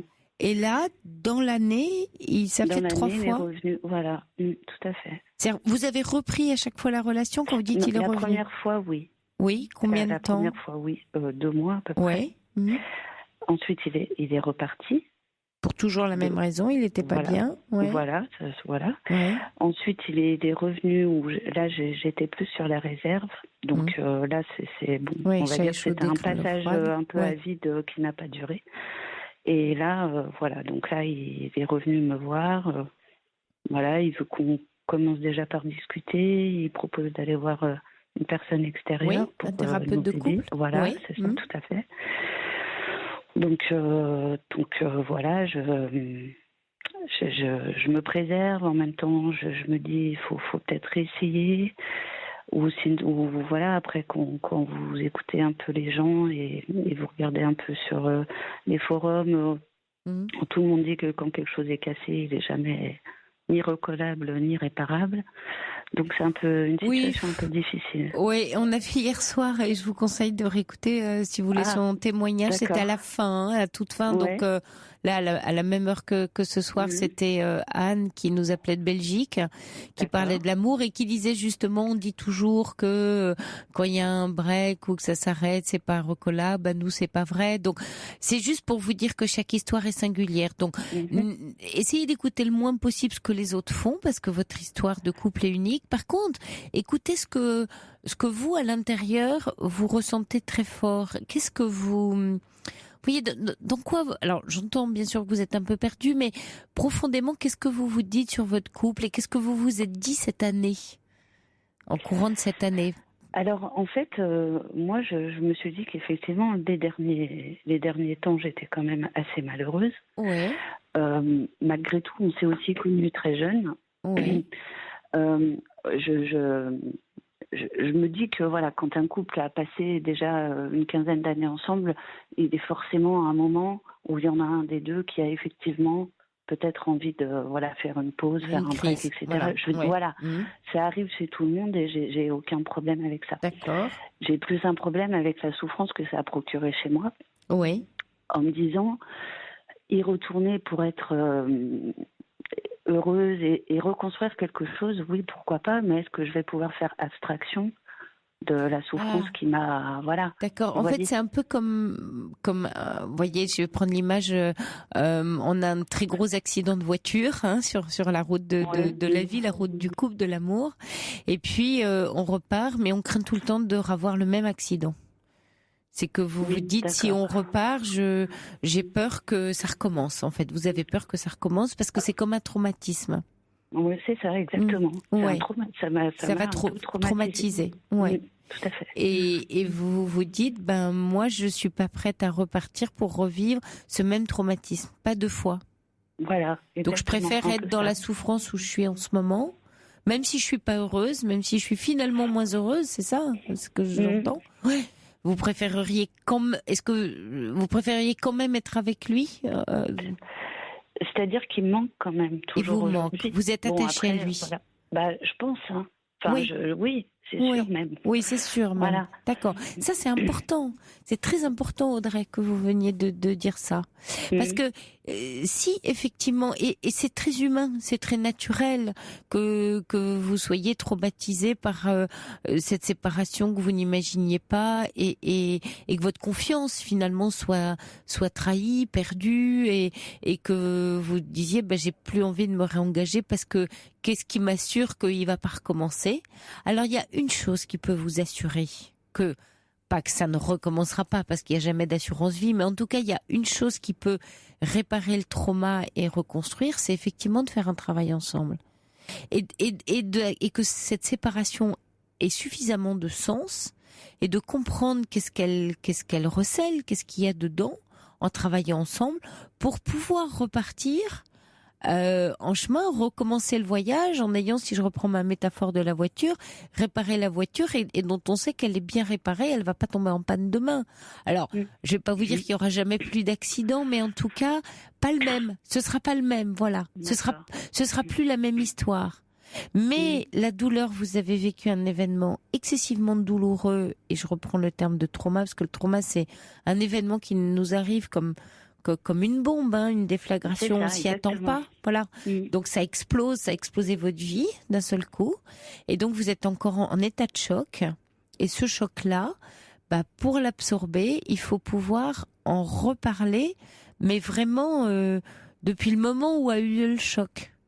Vous pourriez même éventuellement, en parallèle du travail de thérapie de couple, soit avec un thérapeute de votre côté, soit toute seule, écrire comme un journal, on fait ça dans le trauma, des faits, de décrire ce que vous avez vécu depuis le premier moment où ce choc a eu lieu. D'accord. Pour qu'il soit posé et pour pouvoir être dedans, pour le vivre, pour l'apprivoiser, voilà, parce qu'un choc, c'est tellement soudain que votre psychisme et même votre physique ne l'a pas absorbé. Alors il reste là et il vous encombre. Et pour pouvoir l'absorber et l'apprivoiser, il faut le retravailler comme une matière. Donc vous le repassez. Je sais que c'est douloureux, ce que je vous demande de faire, mais parce que revivre tout ça, c'est quand même pas. Oui, je suis d'accord avec vous, mais imaginez que vous êtes blessé et que vous avez vite fait un pansement sur la plaie. Vous n'avez pas trop bien désinfecté, puis vous avez laissé le pansement là, puis les semaines et les mois ont passé. Et puis il se trouve que vous savez, un pansement ça change et on désinfecte tous les jours, mais vous n'avez pas fait ça. Donc en dessous, c'est pas joli, puis ça fait toujours très très très très mal. C'est ça un trauma. Et plus vous allez attendre, plus ça va faire mal. Donc il faut enlever le pansement, nettoyer, le refaire et tous les jours refaire le pansement. Et c'est ça l'écriture d'un trauma, c'est refaire son pansement tous les jours en nettoyant la plaie pour qu'elle cicatrise. Parce que bien sûr que vous êtes dans la crainte de recommencer. Parce que le trauma est tellement vif, tellement présent. Un trauma, il ne passe pas. C'est un choc qui ne peut pas passer. Donc, il est tellement présent que si vous vous remettez là ensemble, sans travailler ça, il va pas tenir le couple. Ça, c'est sûr. Parce qu'en fait, si vous voulez, c'est pas vraiment la peur de me remettre avec lui, parce que je sais que on a d'abord un travail à faire et qui sera essentiel avant de reconstruire quelque chose, si reconstruction il y a. Mais surtout, je me dis, pardonner un peu la trahison, etc., quand il y a vraiment de l'amour, c'est semble-t-il toujours possible. Mais est-ce que je serais capable de pardonner cette souffrance-là qui m'a tenu le ventre pendant 6 mois? Est-ce que je vais passer au-dessus de ça pour pouvoir... Alors, c'est pas au-dessus. C'est pas au-dessus, c'est à travers, Audrey. Ça va pas être au-dessus, justement, parce qu'au-dessus, ça veut dire j'essaie de digérer quelque chose d'indigeste et donc ça passera jamais. Mais c'est repasser au travers pour pouvoir redonner votre confiance, parce que aussi considérer et peut-être vous pourriez aussi le travailler de votre côté, indépendamment de la thérapie de couple, c'est pas que quelque chose qu'il vous a fait à vous, c'est quelque chose qu'il a fait à lui, qu'il a fait à la famille et aux enfants. Donc là, vous considérez le choc comme il est venu me faire quelque chose que j'avais pas demandé et donc je lui en veux et donc maintenant j'ai peur qu'il recommence et qu'il me maltraite ou me fasse souffrir ou qu'il me trahisse et ça va recommencer.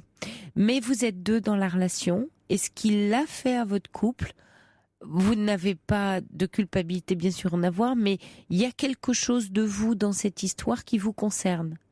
Je ne sais pas si je suis claire. C'est-à-dire, pas, encore une fois, c'est une certaine responsabilité, pas de cause, une responsabilité de vécu. Vous êtes la femme à qui c'est arrivé dans ce couple-là.